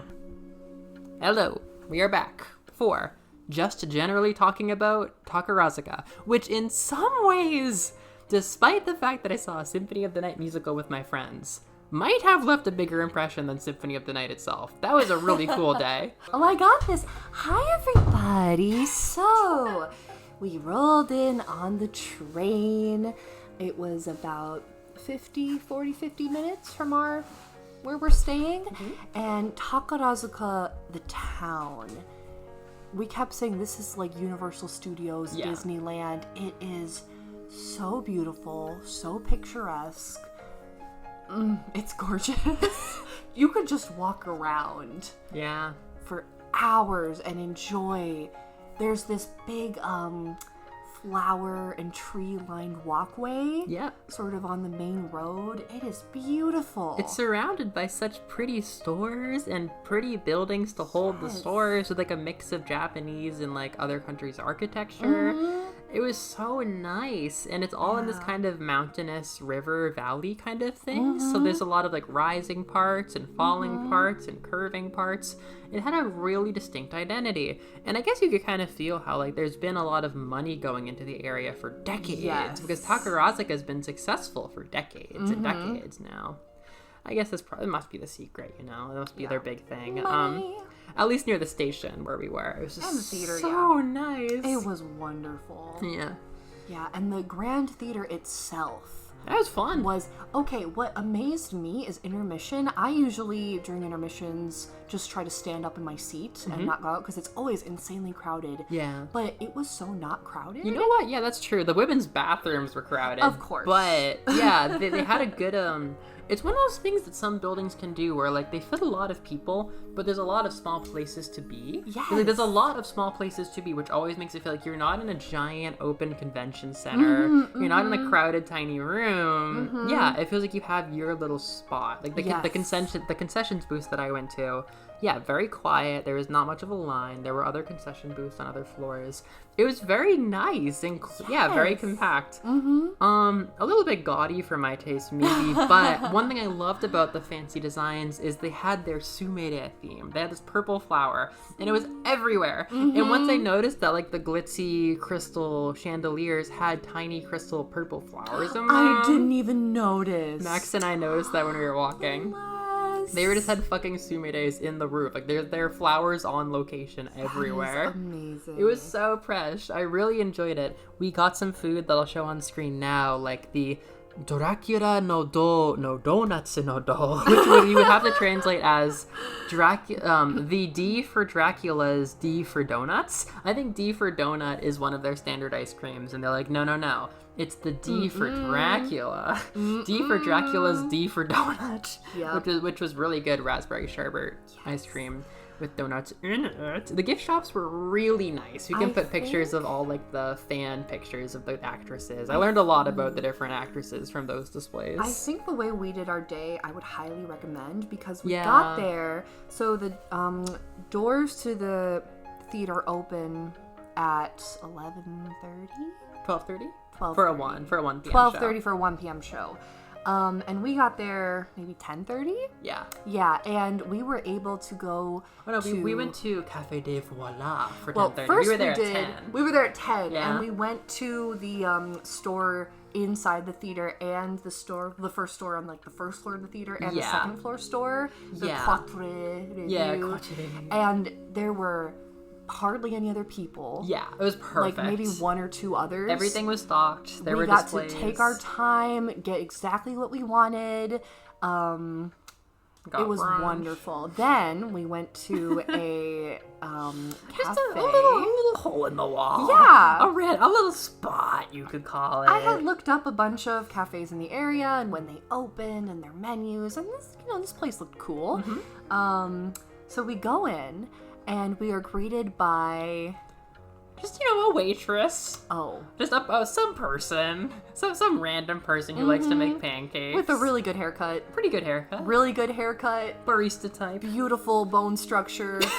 A barista type. Maybe from a fan fiction. But, yes. Blonde hair, like bleach, but in a really well done way. And we are the only people in the store. She and someone else were sitting in this on these couches that have a little sign with some barriers that says office. The office. So cute. So cute. So like local store. Yeah.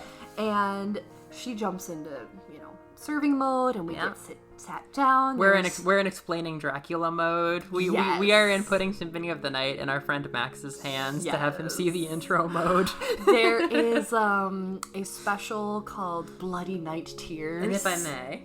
Yes. So we have a bit of a bit ever since the Vampire Cafe, because the Vampire Cafe in Ginza, I might as well post our pictures now. I've been a few times and they are so in character and they are so committed and the atmosphere is so good. Like they are so committed. It has, over the course of the last year, made me a much bigger Castlevania fan, because I understood, when I was sitting there with my friend the first time to eat, I was like, how do I emotionally process this feeling of dread? Like, I'm trying to understand, how do I enjoy this feeling of chills? And honest to shit, Vampire Cafe Ginza had helped me understand the feeling of chills and enjoying chills. And now a year later, I enjoy Castlevania and Bloodstained so much more. You've enjoyed a horror movie. Yeah, I enjoyed a horror movie for real. I have really started to enjoy stuff I never used to. And Castlevania for me used to be the music and the idea of motivation is very important for me with Castlevania. But I've just been enjoying the spooky, toony stuff. So you and I are really enjoying, because we were camp counselors, so we get into the acting and the goofy and the star stuff. That's how we met. And we have camp counselor energy that we can turn on high. Yes. And when we saw the actors and actresses for the Vampire Cafe, we kind of goofed along with them. And our big bit back in March when we went was, as I was leaving, I said, Yami no sayonara. And before I could even finish saying this, Yami no sayonara, the guy in the most scary way it goes, I'm like, Yami no sayonara, Yami no sayonara. But he took what you gave to him and amplified it without hesitation. Before I was finished, he knew it was Yami no sayonara means goodbye of darkness. Yes.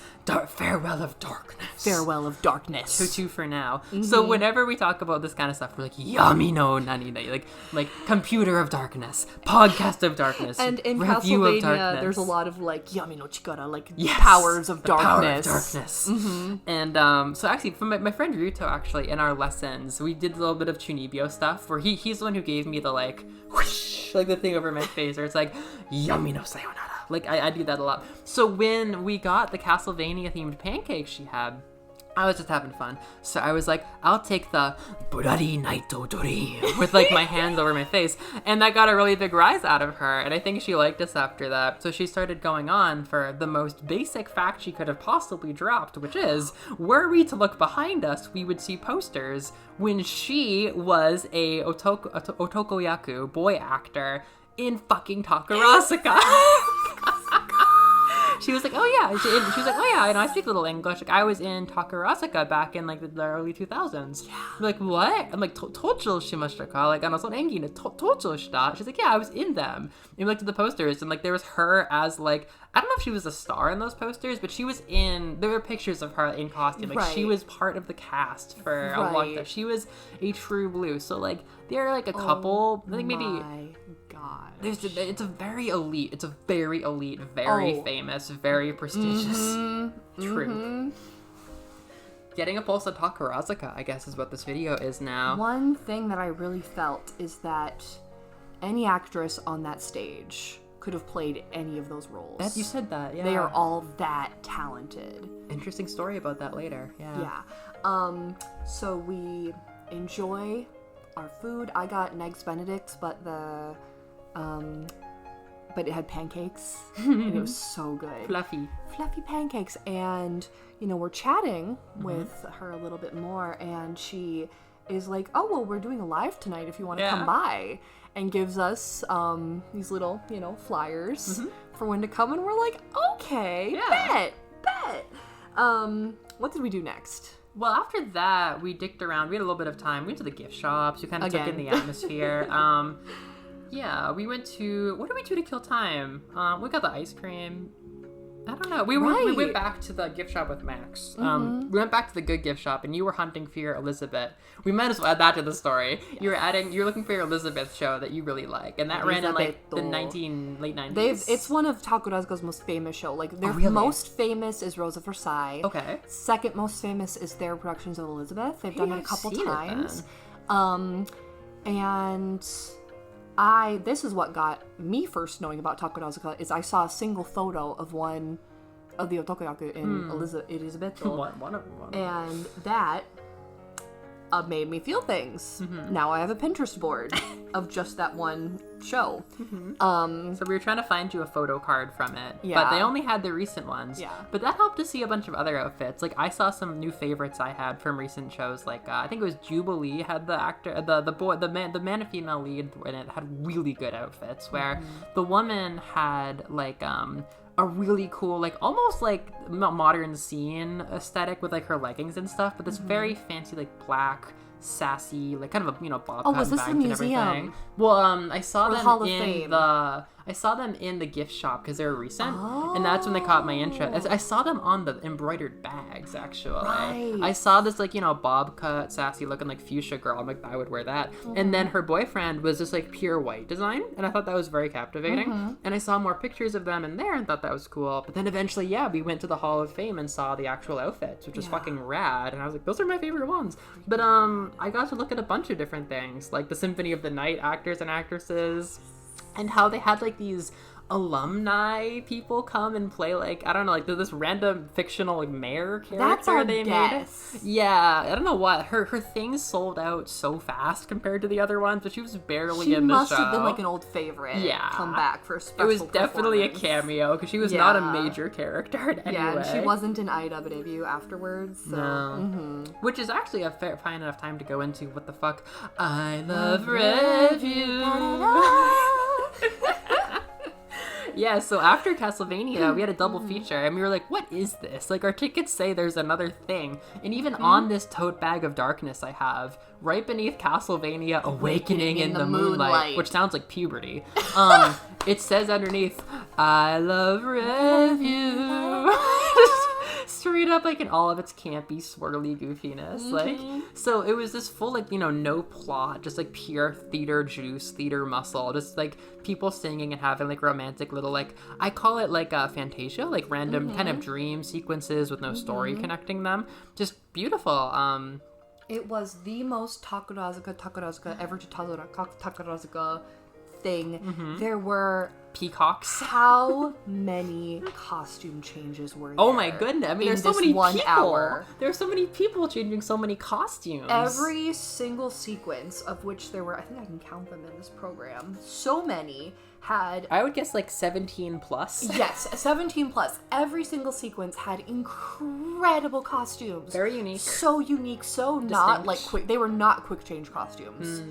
They were not like... okay, this has Velcro on the back to pull it off. No, these were really, and unique hair, unique accessories, and they all had different themes, like, gangsters, and...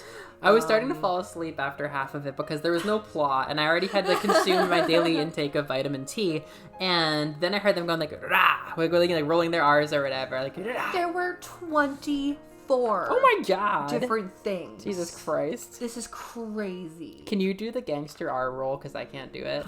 Yeah, they were doing that, and I started to wake up. I'm like, wait, what? We're doing like a thug one now. But yeah, it was just like singing this idea over and over again of like, I love revue, like hypnotically. And then yeah, I mean there's a lot of like huge numbers where like, everybody was in a line on the big glowy stairs, and bitches had like the peacock tail behind them and all that stuff. And the more senior you are, the bigger your peacock tail thing is. Oh yeah. Absolutely insane. I'm getting more screenshots for you. Thank you. Yes, we should show them I love review. It was the perfect balance because like it was just so many people, so many colors, so many hormones, and just like so little plot. It was the opposite of Castlevania. It was a really good pair. I wonder if they put it in there to lure people in who wouldn't normally be interested in Takarazuka, because it is so straight up no frills, just like a straight up Takarazuka sandwich for you. It's a sandwich. Yeah. You take the essence and distill it as much as you can. Yeah, to give it to people who are only here to see Alucard, you know, and be like, oh, wow, they put in Magnus from the audio drama. That's incredible.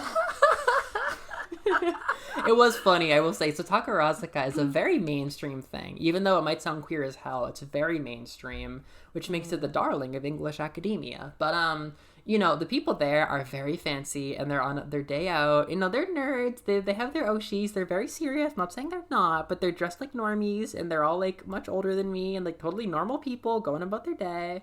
I mean, there were some kids, more than I expected. Like, there were high school groups that went for one reason or another in their uniforms, but, you know, it was mostly these, like, very fancy middle-aged or older women, and I was there in my flannel and my graphic tee, and I felt so out of place. I saw a couple other gaijin who were big and lumpy and awkward, and I'm like, that's also a Castlevania fan. Like, I could tell, like, yeah, big, lumpy, awkward, probably also neurodivergent gaijin who came out here to see Castlevania. Because online, if you say you went to Takarazuka, it's like, what the fuck? But in Japan, it's like, oh, you like Takarazuka? That's cool. But like among Castlevania fans, it's like, what the fuck is Takarazuka? Like, what is that? Like, or at least, you know, outside Japan. I have some questions about Castlevania fandom in Japan now, because they drive up the prices for everything in a way that nobody else does. Like, Castlevania fans buy everything. They are so passionate about purchasing things. I've been trying to get a Simon Belmont amiibo because I thought that'd be easy.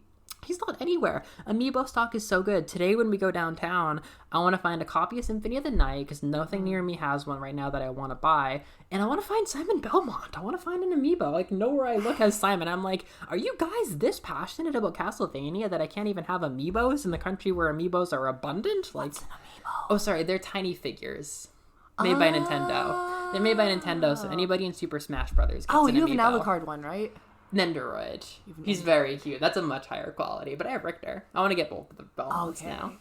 Belmont, if we find one, and there's enough that I can also get one, and it's not that expensive, I might get one. Amiibo are inexpensive. Okay. We can have matching Belmonts? I would love to have one on my desk. Oh my gosh. Oh my god, that would be so sweet. I think we're kind of veering back to Castlevania, which I do want to indulge for a minute, but like I think in the way that my friend Ryuta, we just did a whole podcast about the spirit of Dragon Quest and how he infected us.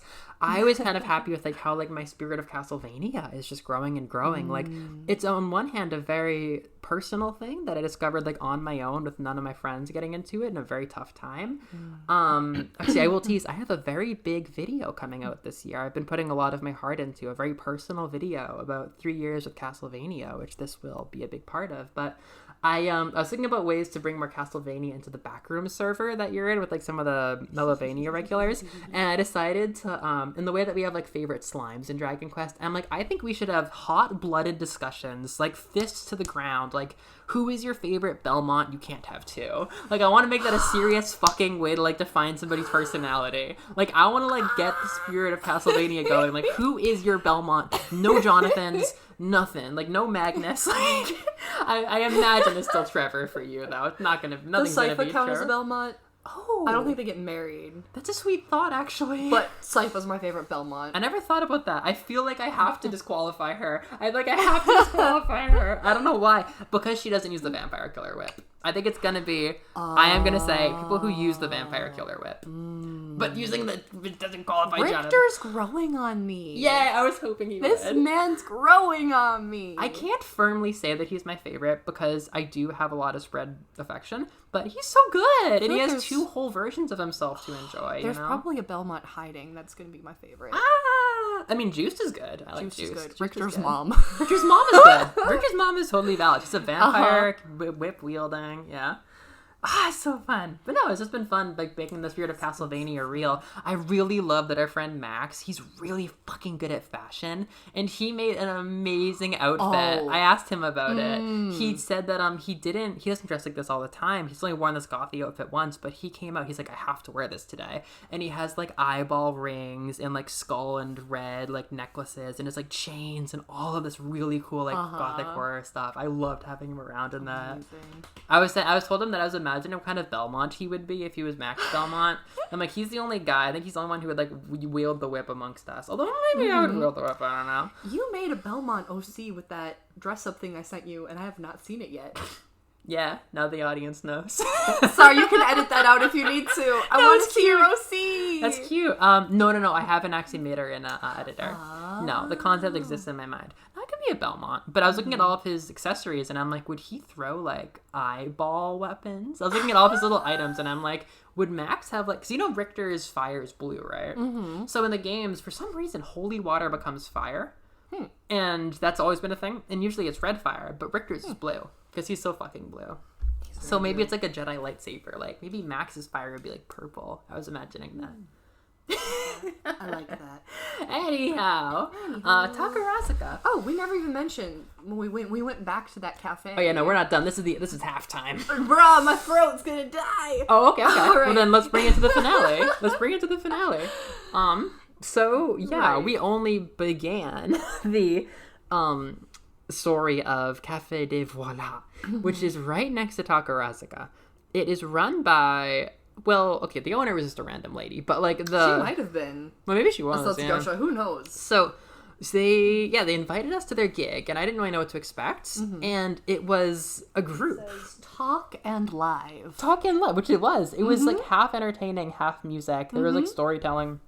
The group, though, is an established group. I think they are mostly a band, which is Kana Kitagawa and Shiomi Maho-san. Like, they were both Takarazuka graduates. Yes! But what was really interesting as it went on was Maho-san, who was the one who reached out to us and connected with us. She was a boy actor back in the 90s and 2000s. What was she in? What was she in that you were passionate about, that you learned last night? She was in Elizabeth. Yes! Elisabetto. She was in Elisabetto. That's absolutely fucking insane. And I'm showing her my Pinterest board, and she's like, wow. Yeah, she said something. She's like, oh, I know that, but like, that person is really nice or whatever. I'm like, no fucking way. I remember she pointed out something random. She was like, oh, it's her. Insane. It was really crazy. My brain was expanding. Like, you know, everything is so removed when it's in the world of, like, you know, high-end show business. But this lady, like, totally made herself a friend to us. She's right there. She just liked our vibes. I don't know. And she let us hang out. And, like, a bunch of regulars who come to just, like, talk about Takarazuka and eat food were there. But, you know, they brought us, like, extra wine and beer because they were, like, they wanted to make us feel comfortable. And she told the story, which I stupidly only heard from the bathroom because I didn't know when they were starting. But she told the story about how they met us this morning. Like, oh, there's people from America here, and they enjoyed our dark, bloody dream pancakes or something like that. And I'm like, shit, I should have been out there, like, make eye contact or something. But, no. For us. Yeah. So during the set, we had some antics where we were listening so intently. And there's a bit where a very interesting person, Kana-san, was talking about a few interesting things about her past came out during the conversation. One was that she was an onnayaku or musumeyaku. I don't know if there's a difference. Is musumeyaku like little girl, or is it just what they call the woman? They just call. So she was a musumeyaku.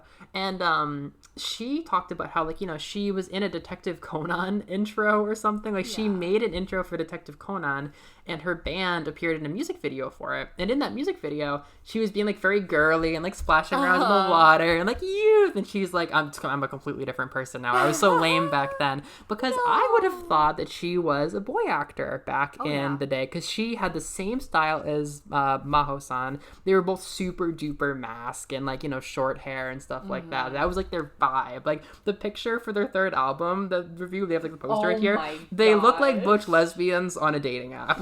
They're so masked. So I was shocked that she spent her... I was telling Em last night that, like, imagine spending your Takarazuka life as a musumeyaku, but then growing up to want to be, like, an otokuyaku and, like, having this, like, you know, a senpai, like, you know, to look up to, who you're taking, like, cues from now, like, you have a special connection with. And, like, you spent your life being the girl actress, but now you want to be the boy actress. Like, that must be some kind of crazy thought. Like, that's an emotion I've never thought about before. So this was, it was these two women, both Takarazuka grads, and one sang and the other played the piano and then did some singing at the end. Our former musumeyaku had a wonderful voice. Yeah, they both had amazing really voices, but it really made it clear how different the vocal training is. Yeah, I said for that. the otakuyaku and the musumeyaku roles, because, like, I think a big determining factor is probably just your natural range. Yeah. That makes sense. That's probably why she did musume, because she had a lovely soprano. Yeah. Absolutely gorgeous. They sang together. But my favorite part, so they would sing and then talk, just have fun conversation and sing, but they brought out a picture book written with a lot of Kansai Ben, which is the, like, local dialect of this area. And it was about all these different foods that want to become a sandwich. And Shiomi-san read it to us. It was so funny. Well, the piano was being played, and it was just so wonderful. It was so genuine. It was so They must really love those regulars, because, like, you know, so sweet. They were not putting on a face. You know, they were not trying to be cool. They were like, you know what? I like this sandwich book. I'm gonna teach you guys some Kansai Ben. And then, like, they were just like, no shit, as if they were talking to, like, children, but, like, with the wisdom of a grandparent. Like, just sharing this book so sincerely. I got some video that I might slip in, I'm which so is glad you did. just a little bit of that, like. Oh my god, it was so sweet and so funny. I'm like, I am drinking wine that I was given by a fucking otokuyaku as she reads us a children's book about sandwiches. We got hugs that night. Not actually, but it felt like it. It sure felt like it. But then I thought your favorite part was Da Saitama. Oh, that's the other one. So, oh my gosh. So Kanda-san was talking about being from Saitama. And how if you're from Saitama, you just tell everyone you're from Tokyo. It's right next to Tokyo. And it has like, no personality. It's right next to it, but it's one of, like, the least appealing prefectures in the country. Yeah. Like, on ranking lists, it's got bad weather, it's got not many attractions. Yeah. It's pretty poor generally. They were like, do you have an accent in Saitama, like Kansai Ben? She's like, no, we're near Tokyo, we just talk like Tokyo. Yeah. And there's this movie called Tonde Saitama, Fly Me to Saitama, which is this absolutely insane historical drama about when the Tokyo people created a caste system in the greater Tokyo area, and how where you were from in your urban index in Tokyo was, like, a very big determining factor of your entire life. And the lowest caste was those from Saitama, the Saitama Genji. The Kenji. And, you know, police had, like, you had to have, like, passports, these wooden passports. And if They don't want Kenjin, you know? God, no. And if they detected Yeah. a Saitama Kenjin, like, it was like someone with the plague had come in. Yes. And no class, no culture. But the visual K star gacked. Wait, that was Gacked? Yes! Did you not know this? I didn't know who he was back That then. was Gacked! He has a Vocaloid. Yeah, I know! You know about Gakpo? Uh-huh! Okay, continue. Holy shit. He is the ultimate covert agent who is Saitama Kenjin, but he gets into this elite Tokyo Academy. Very elite. And the head boy falls in love with him. Yeah. And then they work together to free the Saitama Kenjin. The war for liberation. And then there's the political argument because Saitama Kenjin want liberation, but the Chiba Kenjin want assimilation. Oh, So they have to end the war between Saitama and Chiba and then join forces and turn against the elitists in Tokyo. There's no reason to be divided when you're being oppressed. Yes. See, nobody ever talks about this part of Japanese history. No, It gets and we brushed know over. it. So we... and they're in this historical period, the revolutionary forces of Saitama had this special pose called Saitama pose. We will do it now. Yes. And when now we have to she do started that. talking about Saitama, all three of us who know this historical period, Well, did... what she said was Das Saitama. Yes. And that's there's a thing in the movie where they're like, Mendo Saitama. we're tired of being called all these insults. Das Saitama. Das Saitama, Mendok Saitama, Yabai Tama, Uru Saitama. Saitama. And everyone's like wincing and cringing, like, oh, God is true. They do tell us this. They're always saying this to us. These are all puns for like lame Saitama. Like, lame, ugly, annoying. Shut up, Saitama. And we all did the pose. The and she was Liberator's like, pose. You know, Tony. I was like, yes. And I go, I love it. And then that's when we got the, you know more about Japanese culture than Japanese people do, which happens all the time if you study the language and culture. But in this one case, you gotta have cultural knowledge to get Tonde Saitama. That's true. You gotta actually give a shit about Kanto. You gotta actually know And history. what Chiba is. And oppression. Yes, you need to know that. So that was a very sweet moment. And later in the night, kind of my last story is Maho-san came out to hang out with us. And I had my crystals out, my little energy stones that I use. And I don't really talk about my spirituality with people. Now that I'm sharing a lot more on the channel, I might as well mention it because, you know, it's a big framing structure for everything, even if it doesn't get mentioned. But I've always studied energy work and chakras and stuff like that as like my own guide for like spirituality and, you know, understanding the body and the mind and everything. And just randomly, one of the actresses, Maho-san, saw the stones and was like, yo, chakras. Like, not even stones or like not even power stones. Like, those are chakras. And we talked about it, and we talked a little bit about, like, oh, this is the English name for that, that's the Japanese name for that. And she mentioned, like, how she went to America for a while. She lived in New York She lived in New York. And I never figured out what she did. Yeah. Well, it sounded like maybe she was on the play. But no, then every time she mentioned the play... That was in Japan. Every time she mentioned the play, yeah, it was being run in America. Yeah, what was she doing in Tokyo? I don't know. What was she doing in New York? Yeah, wait, sorry, Tokyo. Yeah, American. What was she doing? I meant to say New York. Yeah, you're good. What was she doing in New York? It's a secret. I don't know. Maybe she was on Broadway. You're like, were you on Broadway? And she's like, no, I was on this street. But then that transitioned into a story about she Andy didn't Warhol. take that as Broadway, like the musical thing. She took it as like, oh no, I lived on 12th Street. I'm like, no. What did you do on 12th Street? No, like what? Well, we know she went to yoga classes and she studied energy stuff. And we talked about how my only remaining stones that are themed around chakras are the root and the third eye. And I'm like, actually, it's pretty fucking relevant right now. I had wine in me, so I was being very open. And I'm like, it's actually pretty fucking relevant to like my life right now. And she was like, oh, it's actually a really beautiful combination. Like, that's a very deep thing. You should think about that a lot. But it's the degree to which she was like taking me seriously and like interested in my life and stuff like that and like found me interesting was just like so refreshing and touching. Like, I was being so open.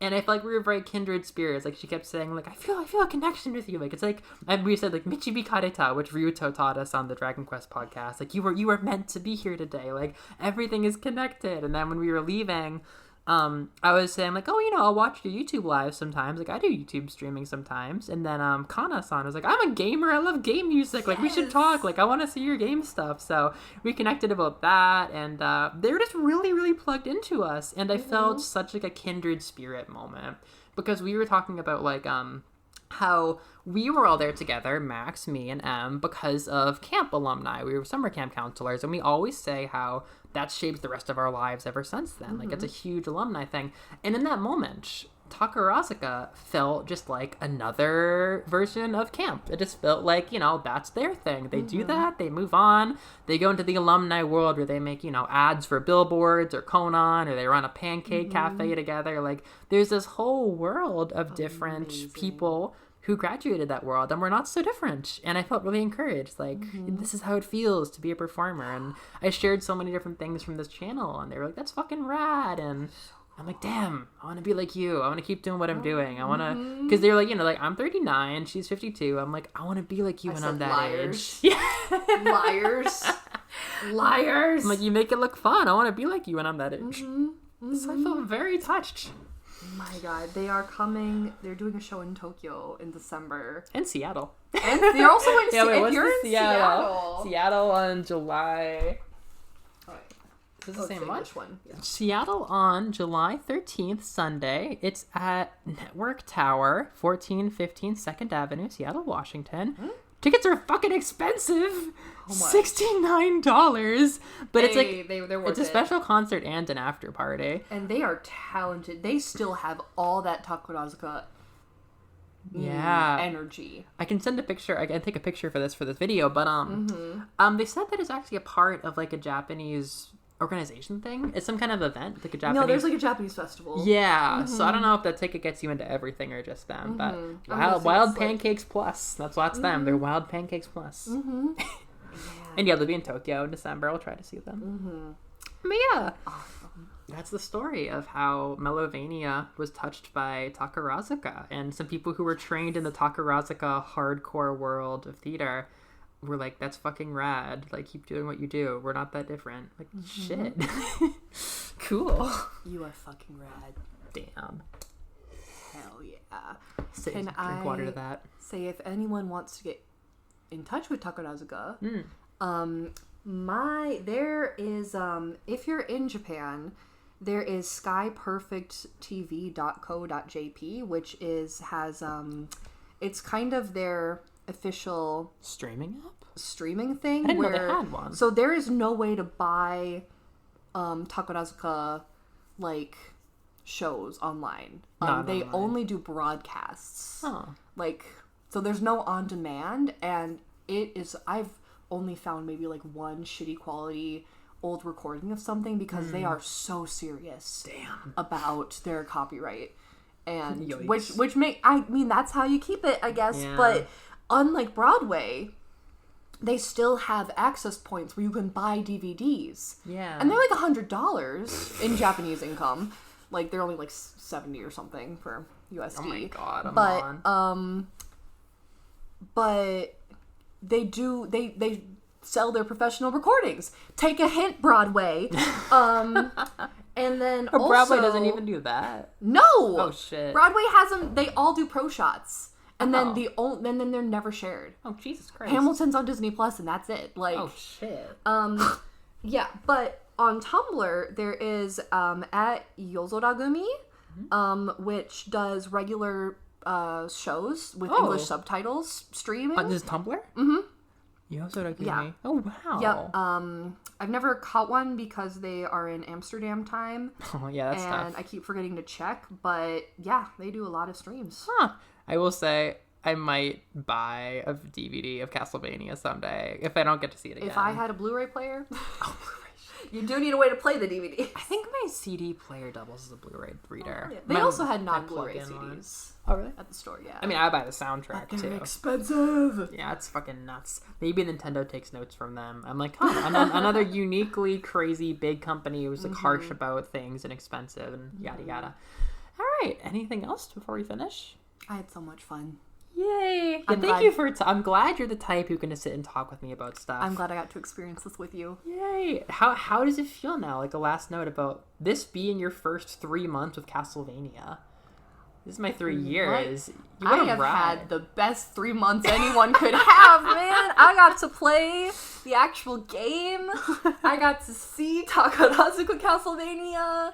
Like, I didn't have to wait for any stuff to come out because season 1 and 2 of Nocturne were already out. Yeah. All of series 1 were already out. I didn't have any years-long waiting periods. And yet, if season 3 gets confirmed, you still get to enjoy the thrill. Exactly. Yeah. Exactly.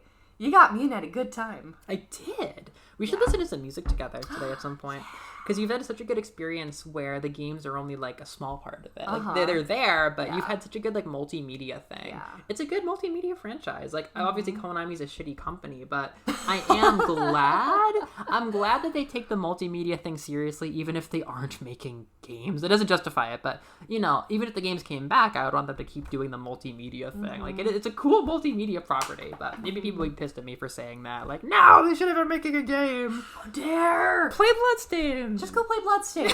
Sounds like I don't care. Go I play want woke them. Castlevania. I want them to make games. I want them to make games. But all right, well that's it. We got to end it. These videos always come out at like an hour 59 minutes. I think that's exactly what we have here. Fantastic. I don't know for sure. So we did like 20 minutes yesterday. Yeah.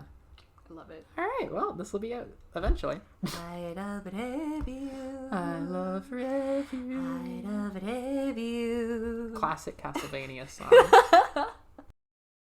グーたちはお店が閉まった後のパン屋さんに忍び込みました。中では売れ残ったパンたちが遊んでいました。なんや君はフライパンや。見て見てパンク。見て見てパンツ。サンドイッチ言うたらやっぱり食パンや。ちょっとそこの食パンさんたち挟んでくれませんか？え？僕らか？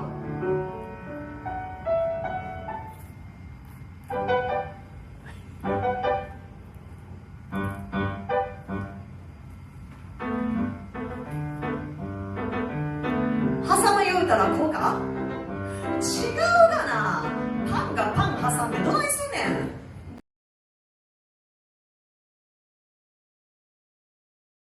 Sailor Moon Crucifix. Okay, I say comforting. I look up lists of the gayest ones and I watch those. Take a gander. Oh my god! Tragic stuff. Yeah, it's like Oh, that. but those crosses are stylish. Look at that! Yeah, this is like. That is some intricate metalwork. Yeah. If you're gonna be up there. It's about ethics in gaming journalism. Ethics in gaming journalism. Holy shit. And they've got these spikes, so if you fall, you're. Oh wow. Yeah, that's what Gamergate was like. Anyhow. Ethics in